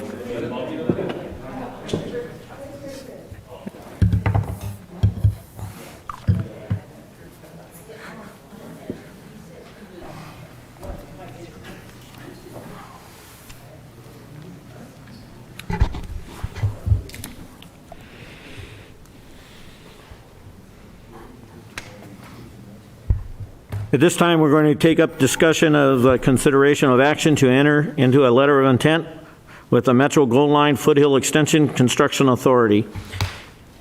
City Manager. Thank you, Mr. Mayor. I first want to clarify what's in the agenda. The agenda packet was published on Friday of last week. The agenda includes a multi-page staff report. It has 5 different attachments. The first attachment is estimated an analysis of the design and construction costs of a new municipal yard. The second attachment is a letter of intent with the Gold Line regarding conveyance of some properties. That attachment B was updated twice. In both cases, those updates occurred today, and the updates were not substantive in terms of the matters at hand before the council. The changes were to include the successor agency title as part of City of San Dimas and successor agency, which was not included, to clarify these properties are both city properties and successor agencies, and to add one more reference where we had stated 3 times under section 10, the authorities or cities something. We corrected it in 2 of the 3 places to say authority and city, and in the 3rd place it only said city where it should have said authority and city. So the nature of the changes do not change that attachment that was in there from Friday. Attachment C is a resolution exempting these properties for the Surplus Land Act, since they would, if we transacted it, they would be transacted with another governmental agency. Attachment D is an amendment to the exclusive negotiating agreement with Pioneer Square, which would release the 2 properties that are currently restricted to that negotiating agreement for the purposes of this transaction, if this transaction was to proceed. And attachment E is historical documents regarding the Pioneer Square development, for which the amendment relates to. So I want to start, the staff report is quite extensive in terms of providing a lot of information, and I want to try not to regurgitate going through the staff report. But I want to set the context. These kind of decisions are absolutely significantly large decisions with a lot of implications. So let's talk about the facts that are on the table. The Gold Line is coming through the city of San Dimas. The Gold Line will have a station in San Dimas, and that station has been decided to be placed on the San Dimas Avenue east side of that property, where that's where the platform would be, just across the street from our Park and Ride Center. That the Gold Line had engaged the city in conversations about the location of where to put that rail line back in the mid to later 2000s, and for which this city had not made a determination as to where that would be. That the more ideal location would have been a location closer to UCLA, and that a decision was made to not consider anything west of San Dimas Avenue, thereby limiting quite tremendously the options before the council for where that station could be. And now that station was decided, what other parcels would be required to make the parking situation work. In that analysis, there were several updates to studies and environmental impact reports to determine, the number of parking spaces. A structure was first proposed with 450 spaces, and then later on was changed down to a flat lot with 289 spaces. I arrived January 4th, 2021, and in my first week, I had to prepare to contest the Gold Line Supplemental Environmental Impact Report, which removed the parking garage, a 2-story garage with 450 spaces, and revised it down to a surface lot of 289. Clearly a significant reduction. and that location would be placed as an overlay over our municipal yard, and the taking of what I believe is two parcels privately owned by individuals that spoke today. The taking of that yard would necessitate the city finding an alternate site, developing that alternate site, moving the equipment and materials from our current site to that alternate site in order for the gold line to be able to work.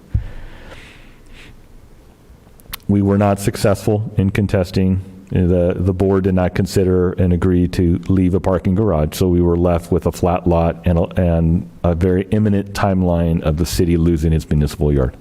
We're now looking at less than 20 months prior to the city having to potentially vacate that lot.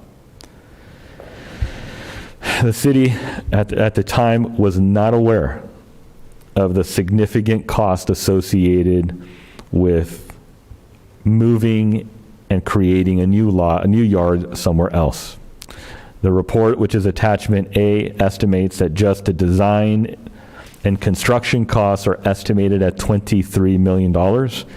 You will notice nowhere in that report the cost of acquiring new land equivalent to be able to do that construction. To get a guesstimate as to what we think new land acquisition would cost, we utilized a more recent appraisal of another piece of city land that we've been working with just to the west of the San Dimas, the park and ride and the municipal lot. And those parcels came up to 4.7 million. And so you could reasonably extend a reasonable price of 5 million is something that would be not certain, but it's a good guesstimate as to what we would probably incur. And you heard today, earlier in the meeting, a mention of a private property owner who looked for another piece of property that was similar to the one that they had, and that was 6 million. And so we're clearly not in the market. This is not the bottom of the market to be buying land. And so we can clearly see that a $28 million plus expenditure is what the city has seen. The property and the plans of the gold line had been set. When I came in, we were close to the 11th hour where the gold line was going to proceed. They have been appraising and inspecting the parcels that they want to take.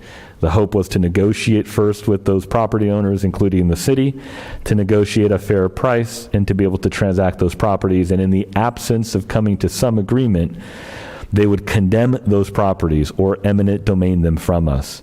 And then that would either go a couple of different ways. A very significant battle between the city of San Dimas and the gold line, a rail authority with a regional reach where the needs of the region would outweigh the needs of the city. Countervailing that this is our municipal yard and the only mechanism for which we could provide public works services to our entire community.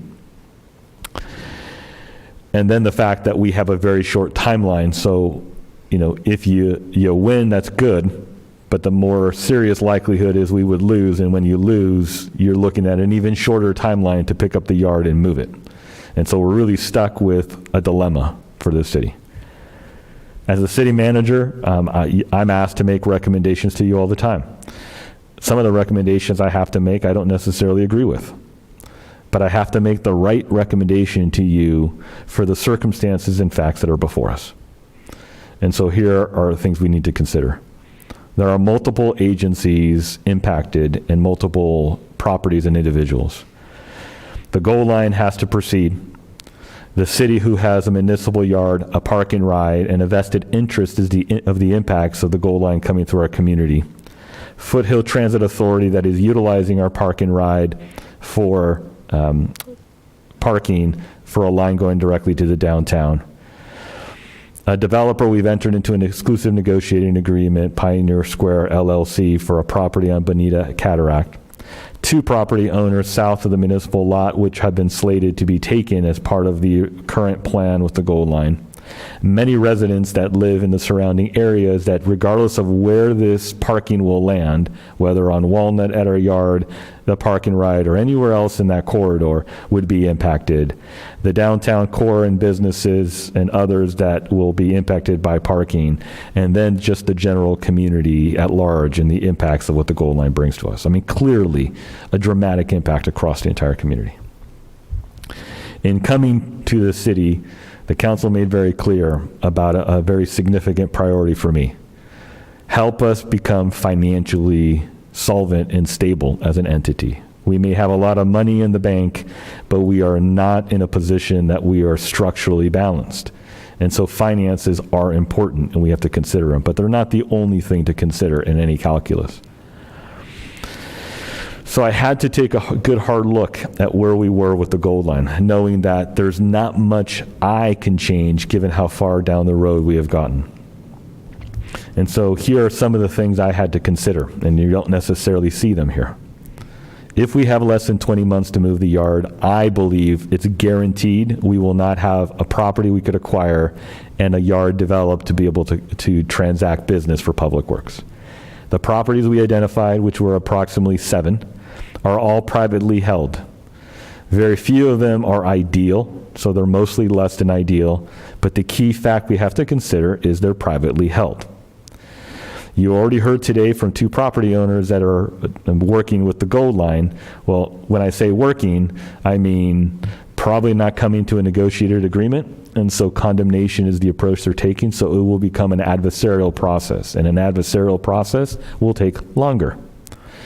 And so if we were to buy one of the 7 parcels we were looking for, I presume it would be, unless you're willing to commit significantly higher levels of money to purchase that way higher than the fair market value of those parcels, we are probably going to look at condemnation to be able to get one of those lots, and clearly a 20-month window to acquire and construct and then begin your operations, we would never make it.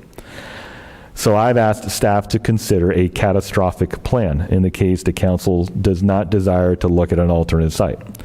The catastrophic plan, the only plan I can think of that makes sense, is to take over a park and use the park as a temporary Public Works facility or a portion of a park. Clearly, none of the parks on the flatlands here make sense. We're not going to go take Pioneer Park and make that our Public Works yard. We're not going to go to the Civic Center Plaza and turn that into a Public Works yard. So we're really only left with the one park that may have the capacity to do so, and that's Sycamore Canyon, which is west of the Equestrian Center. So we would set up shop there. We would put temporary facilities up there, and we would operate out of there until we were able to find a new place to go. However, once we set up shop and are operating, it'll be more difficult to then decide to move off to somewhere because we have one other big consideration. Even though the Gold Line has to give us fair compensation for the land that they're taking, they don't necessarily have to give us the full replacement cost of what it would take to create a brand new yard and a brand new location. And so we needed to look at our yard and its estimated value and determine that's probably somewhere in that ballpark is reasonably what we would receive. And the net difference between what the true cost of a new yard and new location versus what we receive is the delta that the city's general fund or other resources has to come up with.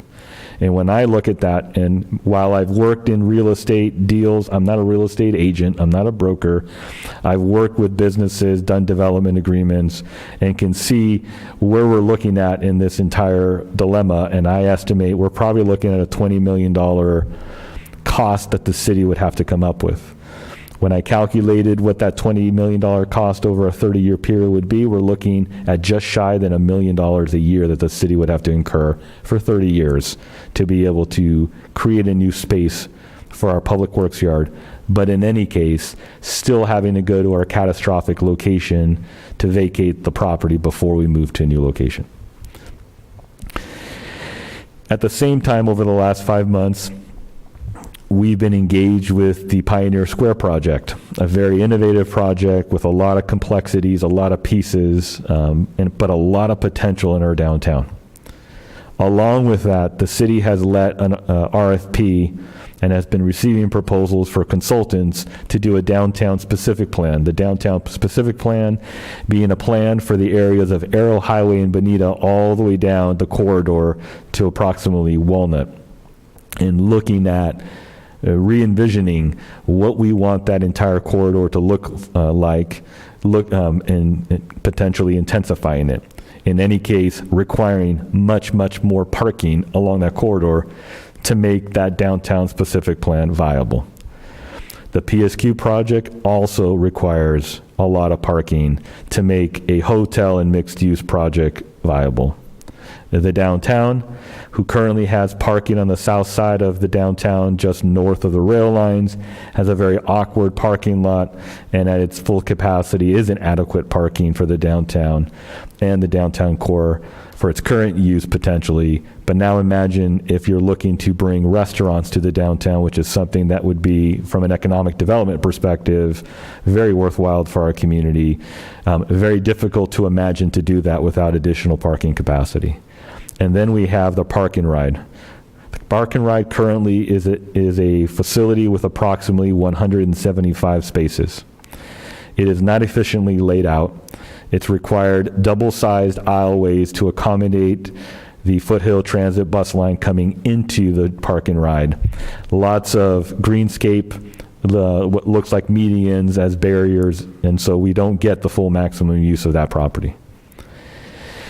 On the north side of the neighboring block, which is just west of our Park and Ride, the Gold Line also has a sliver of land that runs along the length of the rail line between Cataract and San Dimas. I think it's San Dimas Avenue, if I'm not mistaken. No, I'm sorry.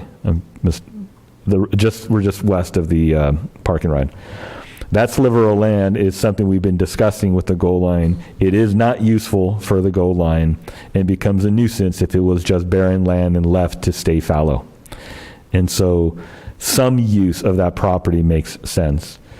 And handing it off to the city to just have fallow land and then let the problem become our problem didn't make sense to us either. And so then, and the Gold Line not necessarily wanting to give it to private development, then we're stuck in a quandary with a piece of land that there's nothing to be used for. Pioneer Square has been very good to work with. And so I see the potential in their development, and I see where our barriers are to getting there. Downtown has a tremendous lot of potential, and so does the extended downtown when we consider the downtown specific plan. But we need more parking to be able to accomplish that. The Gold Line, I can't stop the Gold Line from coming, but I could see both the pluses and the minuses of the Gold Line and what it could mean for our community to be interconnected along the San Gabriel Mountains from cities from San Bernardino County all the way out through Pasadena.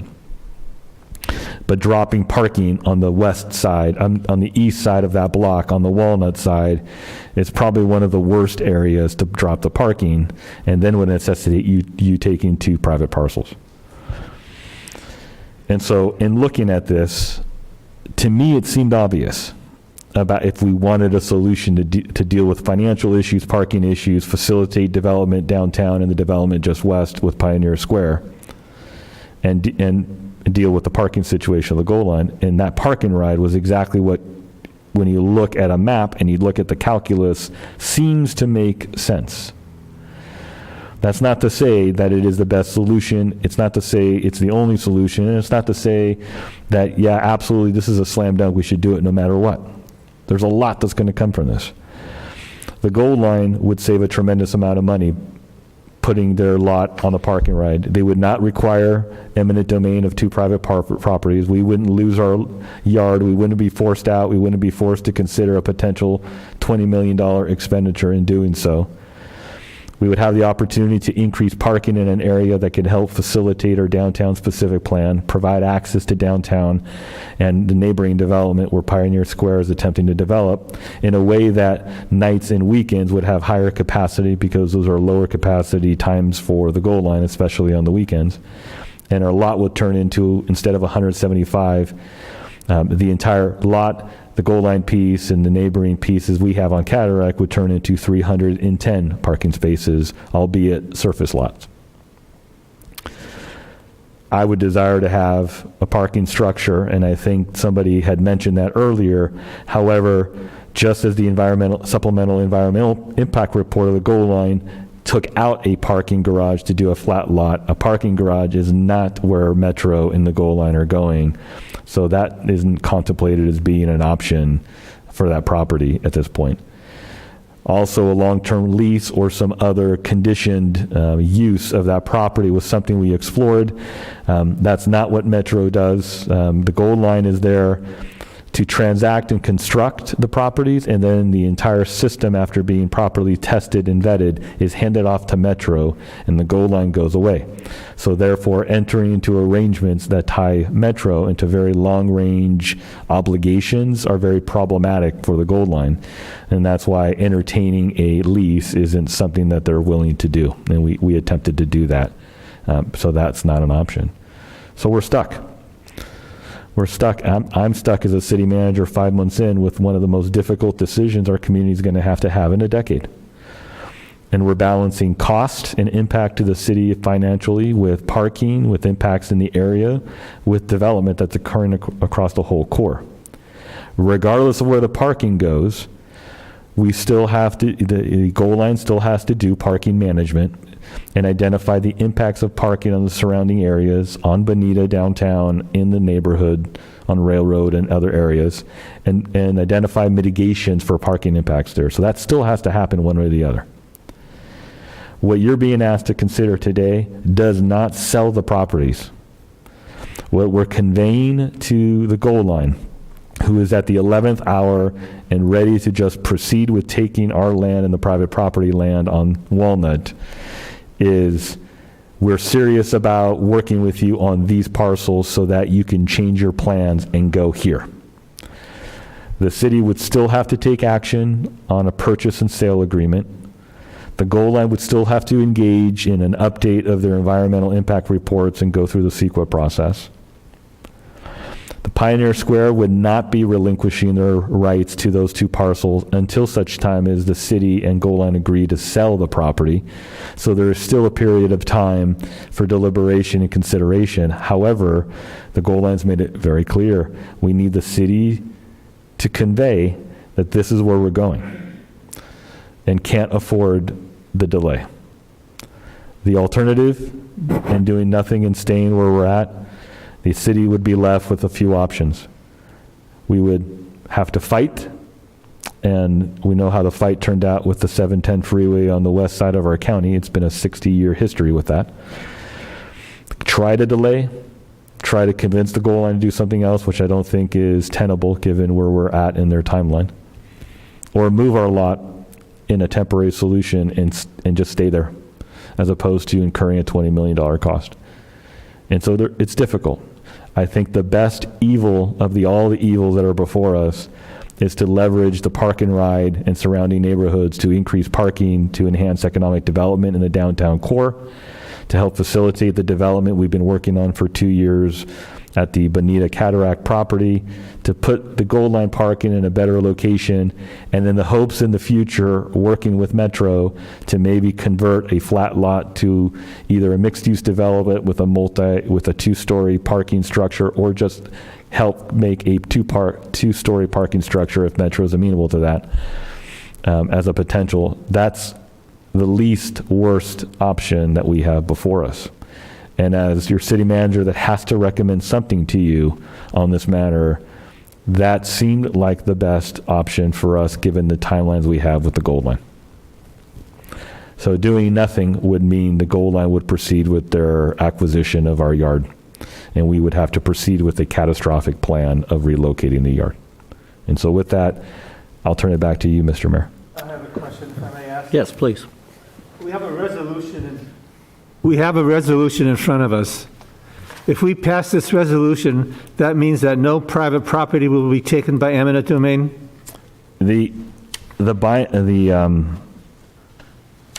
No, it does not mean that. And so the goal line would be relinquishing the right to take eminent domain action against substantial amounts of our property. But this agreement by no means ties the hand or limits the rights of the goal line as it pertains to any private property. but they would not have need of those parcels by our municipal lot if they weren't taking our municipal They lot. would have no need to do it then? Correct. Okay. So in other words, we would eliminate private property from being taken over? The plan that the Gold Line's put before us would not require eminent domain of private property under the scenario that it's at the park and ride. Okay. That's at both locations. The park and ride location, there's no property right there that they would have to do eminent domain on, Not at the park and ride, no. at the park and ride. They have not identified any properties there that our property is sufficient when they combine it with theirs. And how many spaces did that end up at? 310. 310.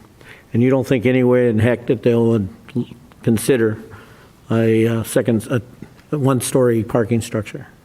My feeling is them on their own, no. This doesn't forestall us continuing the conversations about a parking structure.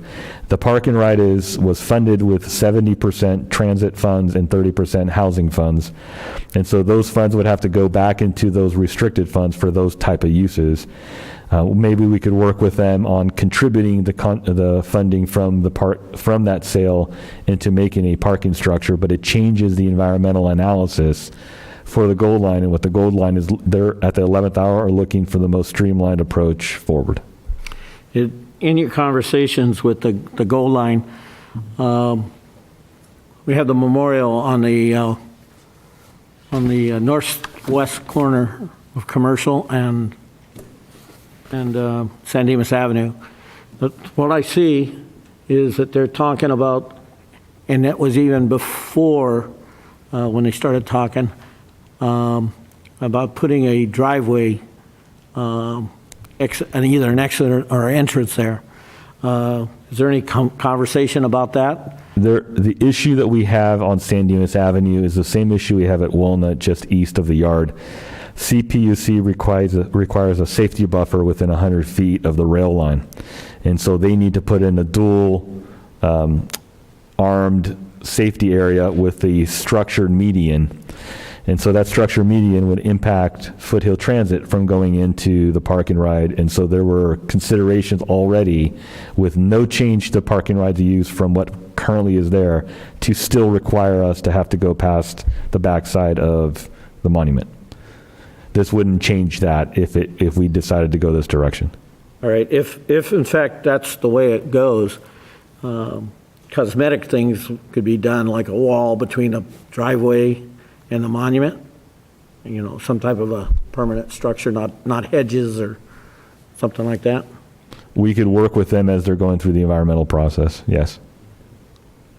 And the other question I have is that we do not have a contract with Foothill Transportation, as I understand. Both Foothill Transit, their CEO, and I have not been able to find any contractual arrangement that we're in, and so this was an example of us allowing use of that parking and not a legal right to it. Okay.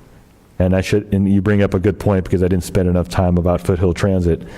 Foothill Transit's model is premised on ridership, and so it is unknown what the impact of the Gold Line will have on Foothill Transit and their line. It is very highly likely that we could decide to not pursue this approach so as to not impact Foothill Transit or incur any other secondary effects, and have our yard be taken away and the lot put there, and then Foothill Transit deciding to move because it was the way the ridership patterns changed with the Gold Line that required them to move for park and ride, and then we lost that opportunity. So we theoretically could lose at 499. Correct. From that location. There's some alternate plans that I can't go into details now publicly that I'm working on that may allow an alternative to allow the park and ride to be still in the downtown core, but that's still to be developed. Okay. And is Metro still planning on charging for that lot? Metro's model had moved to charging. It's part of their constrained parking model to ensure they're not inundated with non-transit parkers. So that would be 311 spaces that are being charged. Mm-hmm. So our downtown people that come to downtown to shop and they got to find parking, they're going to go there and they got to pay? If they're parking in that parking lot, yes. Are commuters that are using the bus, if they have to pay? If they were parking in that lot, they would have to. We're looking at ensuring that at San Dimas Avenue, there's a bulb in for the Foothill Transit bus to be able to stop there at street side.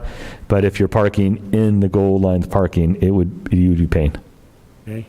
So to go back to a couple of speakers back who talked during the oral communications, then we create a problem of where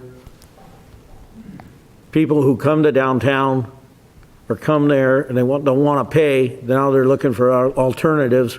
So now we have Commercial Street, we have all those other streets, and then we have across the street where there's, they have access to that. So, I mean, are we creating, I'm firmly not opposed to this. I think you've worked your butt off on it, and I appreciate that. But now I'm starting to worry about what real dynamic is going to create for the community right around there. So in my first week, when I was trying to come up with arguments to show the Gold Line why it was a bad idea to take away a parking garage with 450 spaces from its current site, I utilized a software called Placer AI, which they track cell phone movement for folks who use 500 different apps. And I used the parking ride as a location to determine where people were coming from and where they were going. And so we currently have folks that land in the parking ride that come as far south as Orange County and as far east as San Bernardino. And so clearly we are already a big draw. I think the San Bernardino one is, it could be some Foothill Transit lines bringing them into the parking ride. But the Orange County one, even Foothill Transit couldn't make sense as to why they would be driving up the 57 to land at our parking ride. And so I think we have to understand that given us being in the center of 3 freeways, we're going to be a target-rich environment for folks from the outside wanting to come in for whether it's the Foothill Transit line or the Gold Line. And so aggressive parking management, no matter what options we take, are going to have to be in order. And we're going to have to fight to ensure those are in place. Tell me a little bit about your aggressive. So there's a philosophy in downtown cores that you want to, as soon as you want to have 85% parking capacity. As soon as you exceed that, you start to negatively impact businesses because there's not adequate parking. And so one approach that is taken is you do pay parking in your downtown core that is low cost and changes as your percentage occupancy goes up and exceeds 85%, so as to drive people away from that core. Other approaches are limited hour parking. So if I'm jumping on the Gold Line for a day to go downtown, I'm not parking downtown because after 2 hours, I'm getting ticketed. So those are a couple of approaches that have been used to do that. And then you have aggressive enforcement to actually cite those individuals who violate those rules. Gold Line has expressed that they will assist with enforcement if and when we need it. But do we know what that looks like or what they've said that might? No, none of that changes with the change of location. All those obligations will still be the same. But as anything, we don't have enough specifics to know. I mean, there needs to be a parking management plan developed, and it has to be premised on a location as to where that parking is going to be, and then measures identified that they could implement. And then the Gold Line has said that the Metro would take on that enforcement if we asked them to, but we are not at a point to have that as a guarantee. Speaking as to the community input concerns, I guess I think you've articulated the urgency why we're having this meeting now, and the urgency behind it. It sounds like there is still time to have public input on things like, a wall between the Veterans Monument and a driveway, or potential for us prioritizing a parking structure, or parking enforcement. That all there's still room for that to be penciled out later, from what it sounds like. Am I correct? Yes, but we're constrained on the goal line. Their willingness to consider this option is premised on, and you can see it as written in the letter of intent, in removing impediments to getting there. Now, you can't circumvent some of that with the CEQA process and the update, and we still have control. We're agreeing to work in good faith on a purchase and sale agreement, but you will notice it does not say you shall sell it at no matter what happens. So clearly there has to be a win-win to make this work. The goal line sounds amenable to that because they're saving a lot of money at the same time. I just don't know the outside boundaries of those parameters to tell you, yes, it could include that specific item you just mentioned, or no, it will not. So let's say we work in good faith with the gold line on this property, and ultimately the deal fails. Do they eminent domain it? If the deal fails, as you will see here, what they will do is go back to their original plan where they already have an environmental study done, and they will be eminent domaining our lot. I'm sorry, our yard. Thank you. Lot. I don't want to confuse those. You know, I think most of us all realize the success story of a real relationship is communications. Okay, and that's husband and wife, community and council, community and city.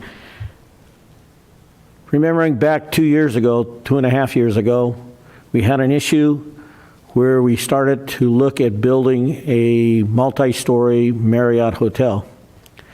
And when it was done, not knowingly or not intentionally, but it was done without community involvement. It eventually changed. Now we've got, Pioneer Square project working, okay? And what I'm worried about is that we're going to have something like that, the pushback, because, as a few people had said, even a couple of citizens that we all know, this seems to be done strictly behind closed doors with us, the staff, and it was under closed session, so it couldn't be discussed. So now people are hearing about it. What method are we going to put out there to really discuss it with the community? That's, I realize our urgency, but I also realize that there are people that are at least starting to contact because they're hearing more and more about it. So within the last 2 weeks, they, after the gold line put it out, when we didn't think as a city that they were going to put it out because of the closed session stuff. So I am concerned about that because we saw what happened with the Marriott deal, and it became a pretty, I think this is the best place. I think this is the right thing to do. But I think how do we navigate convincing the community that this is the right thing to do? I don't know if you can convince the community that this is the right thing to do, or that it's the right thing to leave it where it is, or it's the right thing not to fight the gold line on taking anything. I think we're going to see huge pushback on any option we consider. I'm dropping a municipal lot in Horse Thief Canyon, in the park. Well, it's not as if we're changing the use of the property. No, I guess it's a parking lot now, and it'll be a parking lot again. It is a parking lot with 175 spaces that turns into 275. It's a flat lot. 275 or 311? That lot will turn to 275. The sliver the goal line has would add the remaining spots to turn into 310. So yes, Councilmember Bertone brings up a good point. We're not taking this lot and making it a 2-story, 3-story building, mixed use, or some environmentally completely different project. It's still going to be a parking lot. It's not as if we're taking a park and making it into a parking lot or anything like that. Correct. And I brought the example of Horsey Canyon up because if we're concerned about, and we should be, community input on this specific option, what happens when we say we're moving the lot to Horse Thief Canyon because we have no choice? That will be disastrous. I thought Horse Thief Canyon Park is the county's. I'm sorry, I may be referencing Sycamore Canyon. Yeah. So either option, I've not spelled out any option. I think anybody behind me or in the public is going to say, yeah, that's a great idea, Chris. Yeah. None of them are going to say that. They're going to say, well, why don't you build a lot? Well, we can't do that. We looked at it. Why don't you lease, not sell? Well, we can't do that. Why don't you tell the Gold Line to move the station somewhere else? Can't do that. And so we're left with nothing. And so I think you all have known me to be a person that I'm not one to back off from a fight. I'm more than happy and willing to fight the Gold Line like it's the only thing we can do. But what I'm telling you is, when we get to the end of that fight, which would be a very bloody, bloody fight, and we're in it for $1 million+ in attorney's costs in the fight, and we now end up having to relinquish that yard to them, there's going to be no cordial win-win, let's work together on a solution. We're not going to now magically receive $28, $29, $30 million to do the yard, and we're going to be right back where we are with very crappy options for where do we go after that. Yeah, I agree with Dennis that, we're not changing the use. Sometimes communications is, bad news is still bad news. So to your last question about how do we engage the community, I think we hold an open session. We move that direction, but we have to understand that what we have before us of what the Gold Line is demanding of us is this is the direction we're going. And so community input that comes in that says, well, why don't you find a different location? Well, that doesn't work. Well, why don't you do all the options I just laid out that will come up through that conversation, some of which we could integrate in our conversations with the Gold Line, but much of it, on the material aspects of it, I don't believe the Gold Line will budge and change their entire project around those requests. Okay. Well, but I'm willing to go that, but I'm willing to fight for them. And let's just say, for instance, this is where I'm thinking, if the Gold Line says we're not going to put a wall up between the monument and the driveway, nothing would preclude us later from procuring money from wherever, general fund or wherever it can come from, and putting a wall up ourselves to beautify I it. don't think we're talking a big wall. I'm just saying that was a voice of concern about. And then earlier tonight, somebody said, remove that driveway. Well, the group that was here probably doesn't remember what the issue was when they started talking about putting the driveway between the houses and the monument. Whether that becomes what kind of parking lot is, the train's going to go on the tracks anyways. Yeah. Correct. It's going to make the noise. If it's a Gold Line parking lot or if it's a bus parking lot, the train's still going to be going 200 times a day, back and forth, back and forth, back and forth, and you're going to have that noise. Every 6 minutes, it's going to be closing down those streets. And so the question right now, if you want to boil it down, and I think Dennis said it perfectly, do you want to take this unique piece of property that's critical to our community to provide basic public work service and some private property, or do you want to just drop that parking on already existing parking by intensifying it a bit and adding a little more parking next to it? That gets you these other benefits to it. That's the most basic calculus if you pull that down to. Thinking of some of the concerns that were brought up, I don't think that any of those, especially talking about the driveway, that's news to me that I wasn't around when we were apparently talking about potentially having to do that driveway anyways, whether the parking lot goes there or elsewhere. That driveway's actually been in the actual permanent, or in the original concept there. So, I mean, it sounds like all of the negatives that have been brought to our attention are going to be there regardless of whether the parking lot's there or on Walnut. Especially the parking concerns. I think the potential for the parking concerns on San Dimas Avenue to be worse if the parking was off of Walnut is there. I think people are kind of inherently lazy, and that Walnut parking lot would be a good hike away from the train platform, and Why not just park in downtown? Why not park in Grove Station? Why not park on commercial? That's the exact argument I was making to the goal line. And so I think for all those neighboring properties, the residentials, we would be implementing, in my recommendation, the city's parking permit program and permanently restricting that to just residents, because there's no other way to protect those properties from gold line parkers parking in those neighborhoods. Yeah, In either scenario. I think it's an unfortunate reality that those neighborhoods are going to be impacted no matter what. It would be nice to circumvent that and prevent it, but I just don't know that there's any way to do that. Mr. Mayor, if I may make one more recommendation on public comment that's going to be a little different than what we do. It may behoove us to ask for public comment before we decide on this matter tonight. I know we had oral communication at the beginning, but because we have people in the audience, maybe there's some other approach that could be presented that makes sense. I have absolutely no problem with it, so whenever you're finished, we can open it up. I am just answering questions. Any additional questions there, Dennis?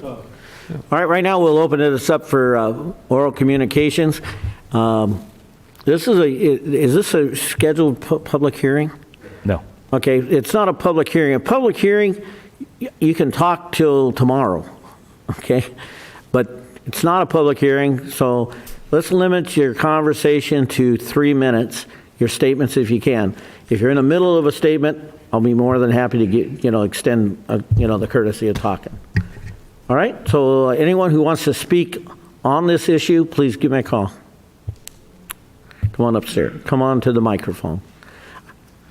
I think, okay. David Scott again, guy who's proud to represent my clients. Been here 40, actually Cyril's been here 75 years. The microphone, sir. I think your city manager is magnificent, articulate, smart guy. I can't disagree with anything he said. I know my clients didn't disagree with anything he said.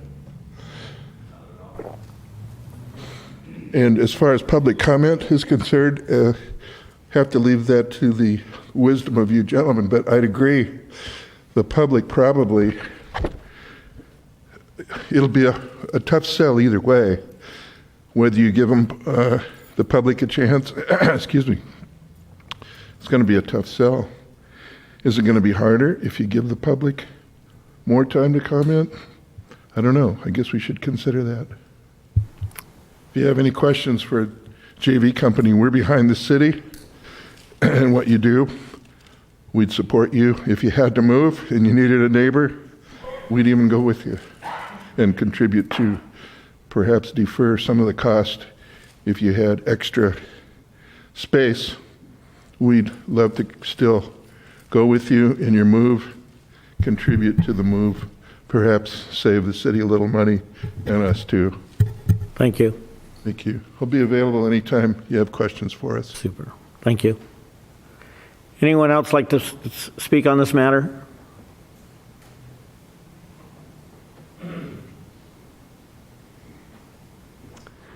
Good evening, Mayor, City Council staff. My name is Bob Olander. I want to thank City Manager for the excellent explanation of some very difficult choices. And after listening to them, it seems really obvious that the decision you have to make is to take that park and ride and expand the park and ride to get you 312 or 14 spaces. And in managing the unintended consequences, whether you had the site at the city yard or at the park and ride, you're going to have to use some aggressive parking management techniques, whether that's 2-hour parking, whether that's permit parking, whatever. And I think the park and ride is the best alternative of all the bad decisions that are laid out. It's the best one for the city, and we'll also have some more positive for downtown growth and those issues. So I wholeheartedly support the park and ride. One other item, sometime in the future, if we could get a clarification the vote you made tonight on the amount of money that an individual can make at $4,900, the state maximum.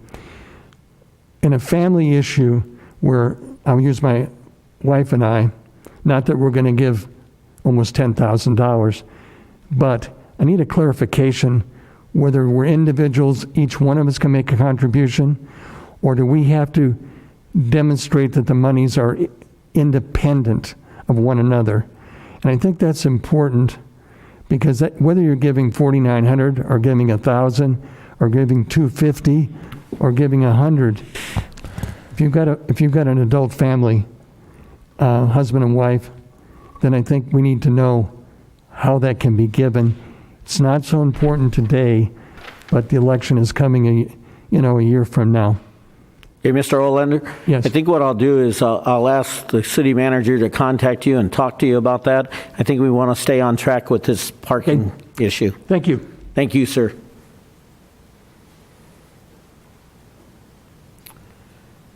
Is there anyone else who would like to address this, the council concerning this matter?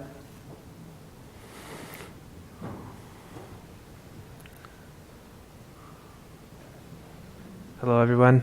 My name is Moji Galambor.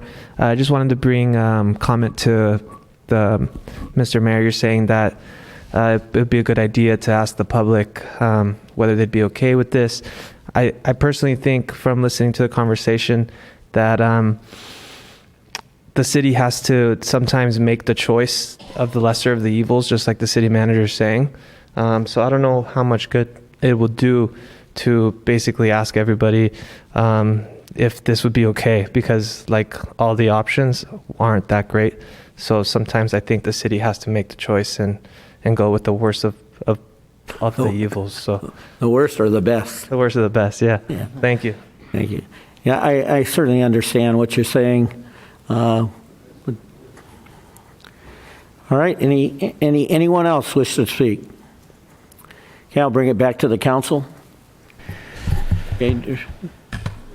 Something that I think might be, speaking as to the mayor's question earlier that he posed, how do we get this message out to the community? If this is something that we're going to have to pursue and pursue it on the Gold Line's timetable, I would very much be in support of the city putting on some sort of town hall, just to give residents at least an ability to hear, comprehend, and understand the reasons why we're exploring this option, and then also give them a chance to pose questions and their concerns to us as the city. Are you saying delay the decision? No, not at all. I do agree that there are some times that we do need to make a tough decision, and delaying it would only hurt the greater good of the city. The process. But I think some of the frustrations could be tempered by having an information push and allowing people the opportunity to pose their questions and concerns directly to the city.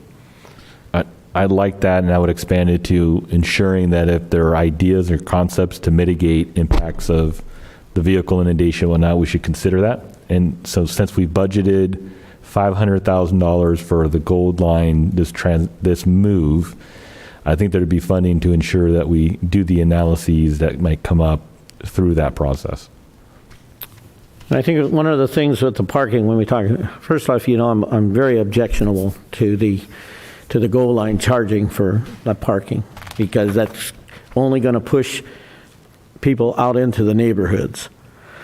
So subsequently, as a unintended consequence of that, we're going to have to look at some type of time parking, even in the shopping center behind, the parking lot behind Roadies and all of those places, because that's the first place where these are going to go.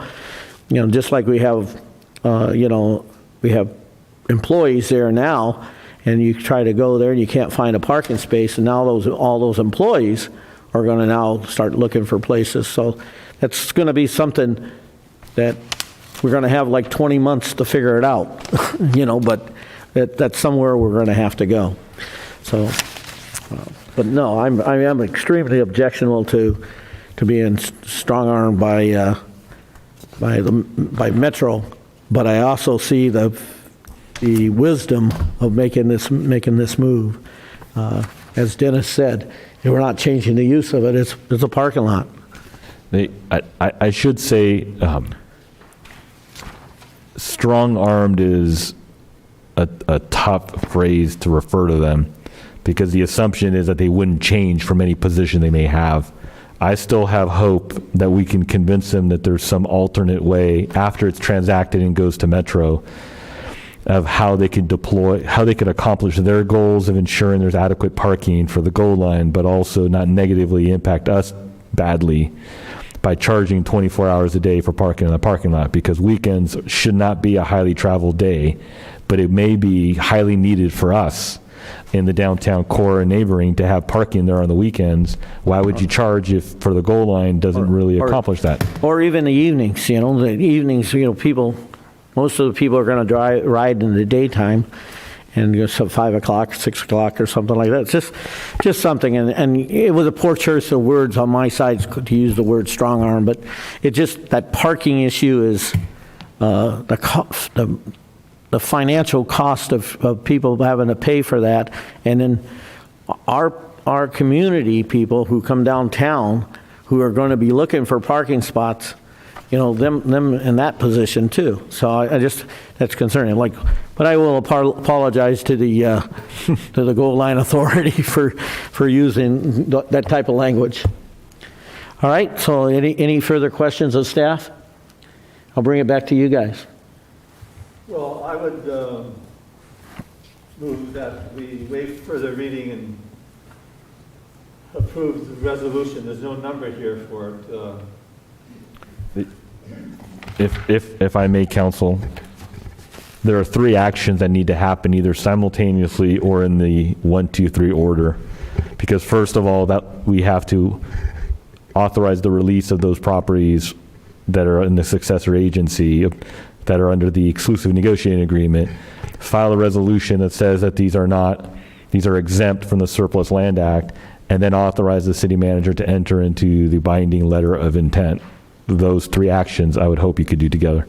Can they all be put together, Jeff? Yes. I would so move that we do those 3 actions. Second. All in favor? Aye. Aye.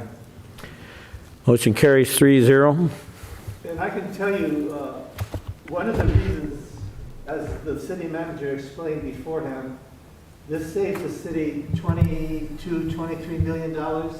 I think it would be $20 million after you account for what we would receive for the sale of the property. And that's almost as much as our 1 year's general fund. And it would take us how many years? You said 30 years to pay it off? 30 years at about $1 million a year. That had a lot to do with my decision in making this motion. Okay, it passes 3-0. 3-0, and I do want to take time to thank you, Chris, and your staff for coming up with this. We never. There was a time that the park and ride came up in the discussion, but then it was quickly put to bed because the staff at that time didn't feel like that was really the most appropriate place for it, and the Gold Line didn't really think it did. So you did convince them, and your staff convinced them, and put together, because this was a very short time project, and we appreciate it. All right. So happy that we're not taking any private property too. That absolutely. That's always a problem. Chris, you did a good job. Thank you. No, Chris, your staff did a good job. Thank you. Okay. All right. We're going to, if I can find how to get this package back together, we're going to move on. Could somebody go ahead and tell those guys to wake up? They're probably driving back in from home. Pardon me? They're probably driving from home. Yeah.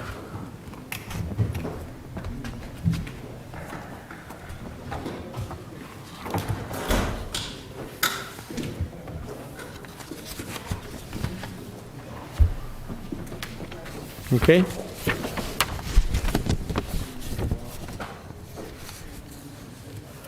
Okay, at this time, we're going to go to oral communications.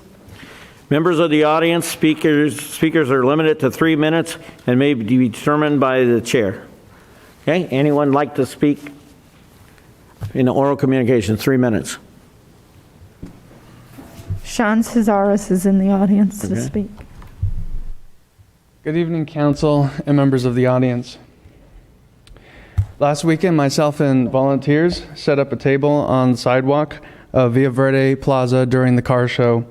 At the end of the day, we collected about 198 signatures from attendees of the event, as well as people passing by and even putting on their emergency lights and coming out and signing the petition. The reception was quite positive, and people are clearly united against George Gascon.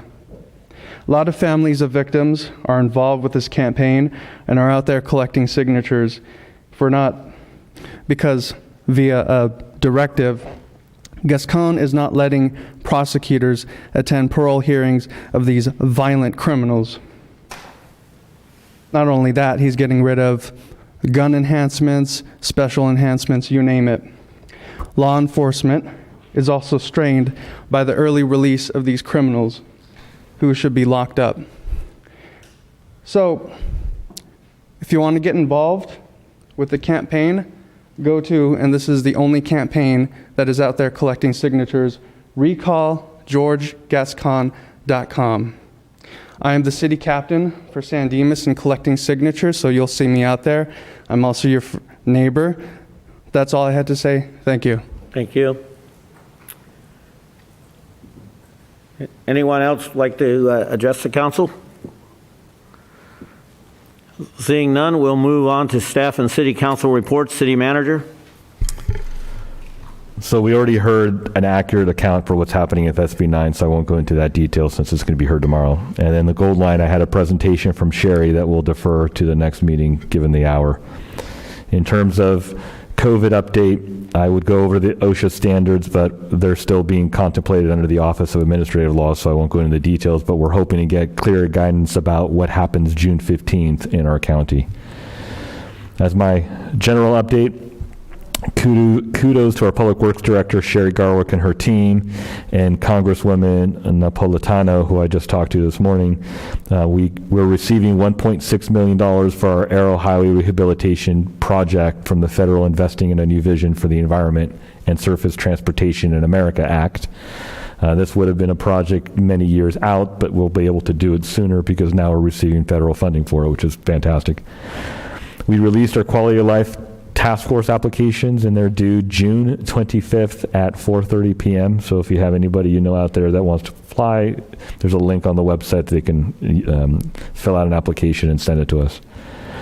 The agenda item requiring the district attorney's new directives, we will be having that discussion at the next council meeting, and we currently have confirmed the sheriff, a district attorney representative supporting the DA's directives. It may actually be the DA himself. We just don't know that yet. And then another attorney who wanted to point out the impacts to public safety of those directives. And so that's why we delayed it to the next meeting. On May 25th, the council requested a local control resolution be brought forward to the city council. Thank you, Councilmember Ebner, on that one. It is currently scheduled for the June 22nd. The staff report and resolution are already into the city clerk's office. And then a really exciting piece of news, and the last piece of news for today. We started down the path of leveraging technology to help the residents be able to convey issues and concerns in the community to the city. And it looks like that application, which was going to be called My San Dimas, or otherwise known as the GoGov app that we approved, will be formally going live for the public on June 23rd, the day after the council meeting. It's currently live in beta test for us, and we're working out some of the kinks. And so at our next council meeting, we're going to ask our invariable IT manager to do a little bit of an orientation for you and the public about the app and see how it works, and then we'll be kicking off a very aggressive campaign for the information campaign for the public to have people use that application. So with that, Mr. Mayor, I'll turn it back to you. Thank you. City Attorney? Nothing to report, Mayor. Thank you. Members of the City Council, council member reports on meeting attended at the expense of the local agency. Seeing none. Dennis? No. Okay. We're going to consider reappointments of appointments of senior citizen commissions. Dennis, would you like to report on that? Yeah, there's two things here. Number one, we want to appoint William Beebe, or Bill Beebe, as he likes to be called, to the commission. He has a long experience in city activity in the city of Monrovia. He's fairly new to the city of San Dimas, but he did well in his interview, and so I'd like to make a motion to appoint him to the Senior Citizens Commission. Second. All in favor? Aye. Any opposed? Welcome, Bill. Okay, and the second thing is we have three people to be reappointed, Paul Boucher, Veronica Sausalito, and Wally Nikowitz, and I would recommend that we appoint them to the Senior Citizens Commission. I make that motion. Second. All in favor? Aye. Aye. All opposed? Let's move forward. Thank you. Okay. Dennis, would you like to start us off tonight? Oh, start us off tonight. Okay, well, it's been a lot of important things we discussed tonight. We have something called the COG, Council of Governments, which is made up of 32 cities. This is mainly for the audience. I know you know this, but people on television land. 32 cities of San Gabriel Valley that make important decisions. And this Council of Governments has something called a TAC, a Technical Advisory Committee, made up of city managers. And oftentimes when something very technical comes up, we go to this Technical Advisory Committee for advice, and our city manager has been appointed to this committee, and so I want to say congratulations, and we can get him to speak his mind and speak up. He'll do a good job. I was trying to be funny there. But anyways, congratulations to being appointed to the TAC, and that's it. John, would you like to speak? Sure. Remind everybody that tomorrow is the remembrance of the Louis Pompey at 10 o'clock. At 10 o'clock, and that's at that Louis Pompey Memorial that is right near, kind of part of Via Verde Park, but it's right across the street, little spot there. So it's 10 o'clock tomorrow morning. That's all I have. Thank you. Eric? Well, I'll be at work tomorrow at 10 o'clock, and I'll try my darndest to break away from that to make it to the gathering at that Pompey Memorial Park, but I have a feeling that I'm probably not going to be all that successful in sneaking away from work for long enough to go up there. It'll be the first time in a long time that I'll have missed that, so I'm bummed out about that, but work is work. So thank you to the staff for, again, all of your hard work on the budget and on this Gold Line parking thing. I know it's a very challenging time with a lot of huge hurdles for you guys to get over, and I just want you guys to know it's appreciated. It's noted. And then also, I already posted about this on Facebook, but I just want to reiterate how pleased I am that there's been arrests in the death of Aiden Leos, who was 6-year-old shot to death on the 55 freeway a few weeks back. But I think, although it's not, in LA County, this is symptomatic of a much larger problem that we're having statewide, nationwide right now, with just absolutely unchecked violence, and something needs to give. And I'm hope that if anything comes out of this particular incident, is that people finally decide to put their foot down and say enough, because I think just about everybody is sick and tired of all the stories that we see on the news every single day about innocent victims and their families being left in the wake of all this tragedy and violence. So that's it. Ryan? Thank you, Mayor. I too, unfortunately, will be at work during the memorial tomorrow, but I will have Officer Pompey, or Agent Pompey as it was then, in my thoughts. Some things happened over the last, since the last council meeting. Station 81, the LA County Fire Department lost a firefighter due to workplace violence.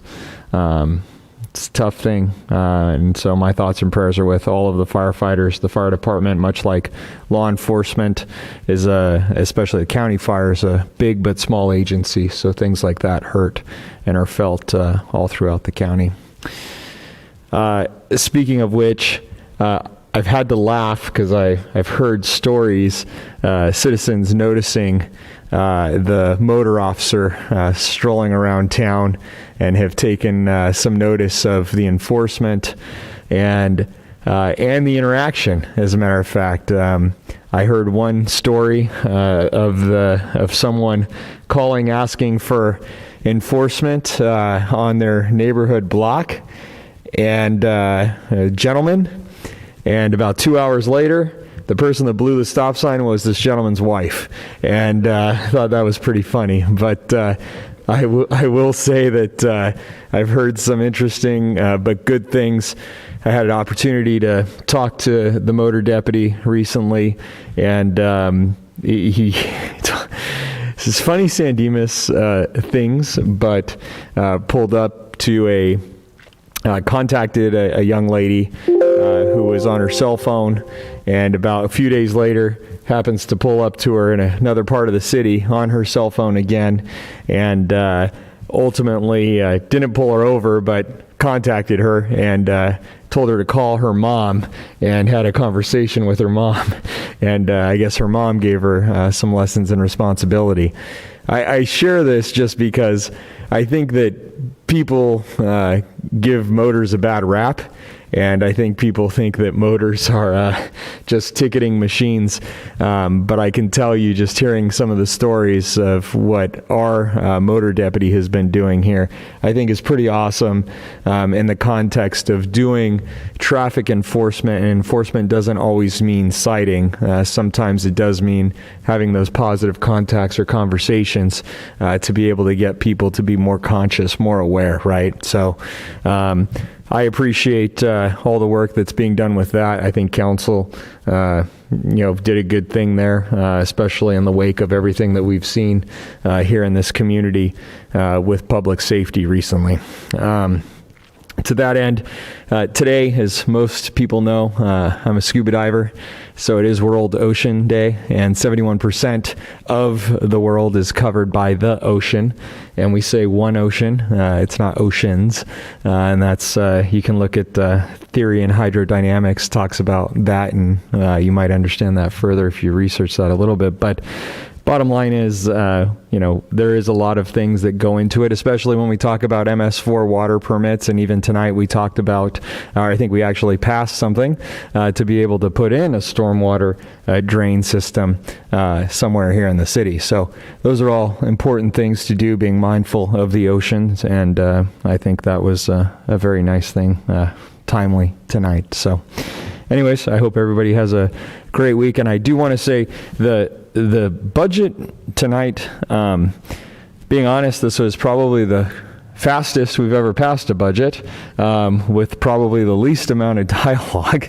I'm conflicted about it, but it was kind of like taking your cough medicine. You just open up and here it comes.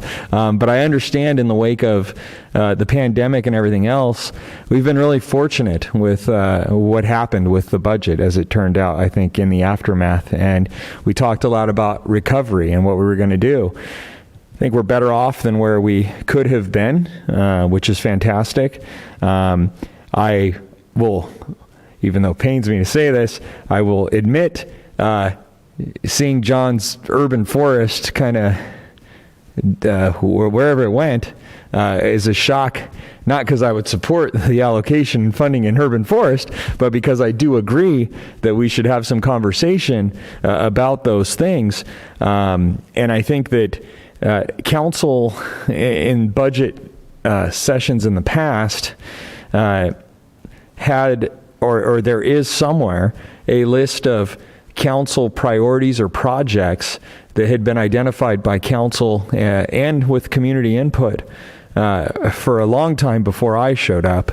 And so I know there are projects that whether it was the past council or others that have served on this council had put on this list, and I'd hate to see that list vanish. So, the walking path in Via Verde being one of them, I think was a project. This walkway out here, some of the lighting things. There's been a lot of things. So I just hope that in the future, as we get into our next iteration of the budget, that we can dust off that list. And I understand if we can't fund things, but I just hope we don't lose that as we move forward.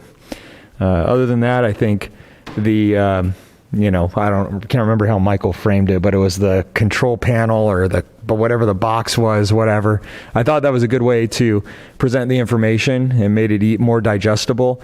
The uniformity of it, I think, was great, and the snidbits of it were nice. Rather than getting the whole package with fund this and fund that and whatever, I think this is easier to consume. So I did appreciate that a lot. I thought it was very clear and concise, and for that reason, I think, we took our medicine, and I think you did good with it. So thank you.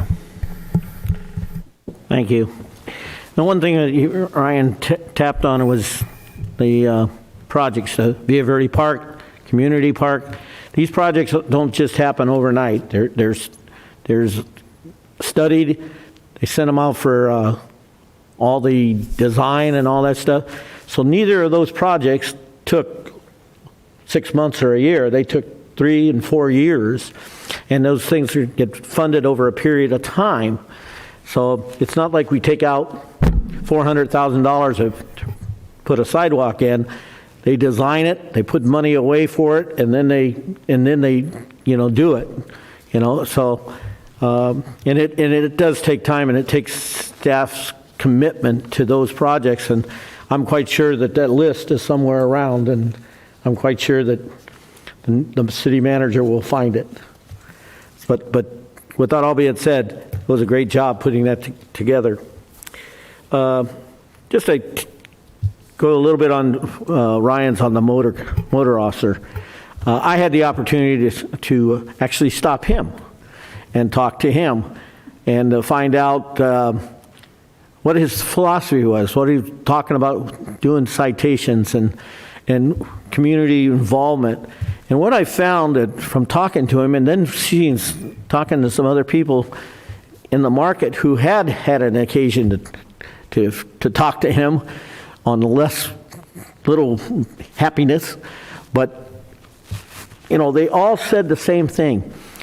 He was generally concerned with what was going on in the community. He talked with them, he explained where he was coming from, and his name is Rojas, and he's very, very interested. I don't know, but I got the feeling that he stops a lot of people, but he also warns a lot of people and stops and talks to them. He talks to the kids that are, on their skateboards and places they shouldn't be. But the reality is he wants to be an integral part of the community, and that doesn't just mean writing tickets. Okay, and that's good. We also have another traffic officer who enjoys stopping at our daycare centers and talking with our kids, and I think that just gives law enforcement and our community the opportunity to watch kids grow and things like that. Getting into that, over the last week, 10 days, I had the opportunity to spend at least 6 or 8 hours of watching San Dimas High School girls varsity soccer team, who just last Saturday morning, or Saturday evening rather, they won the regional state championship in soccer. And I'm hoping that we can have them here on the 22nd and commend them for it. It looks like to me they lost one game out of 22 or 23 games. And unfortunately, the one game they lost was the CIF championship, but they came back and beat them in the regional finals. So I think hopefully that we can get them here.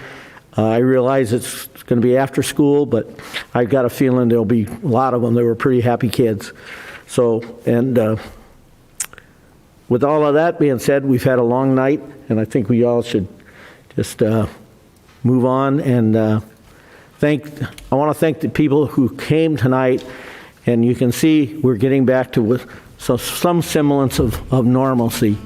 And those people who we invite, anyone who has anything to say, we had a lot of people calling in during the pandemic, during the abbreviated sessions we had, and I encourage them to come and join us and talk, voice their concerns. But thank you very much, and good night.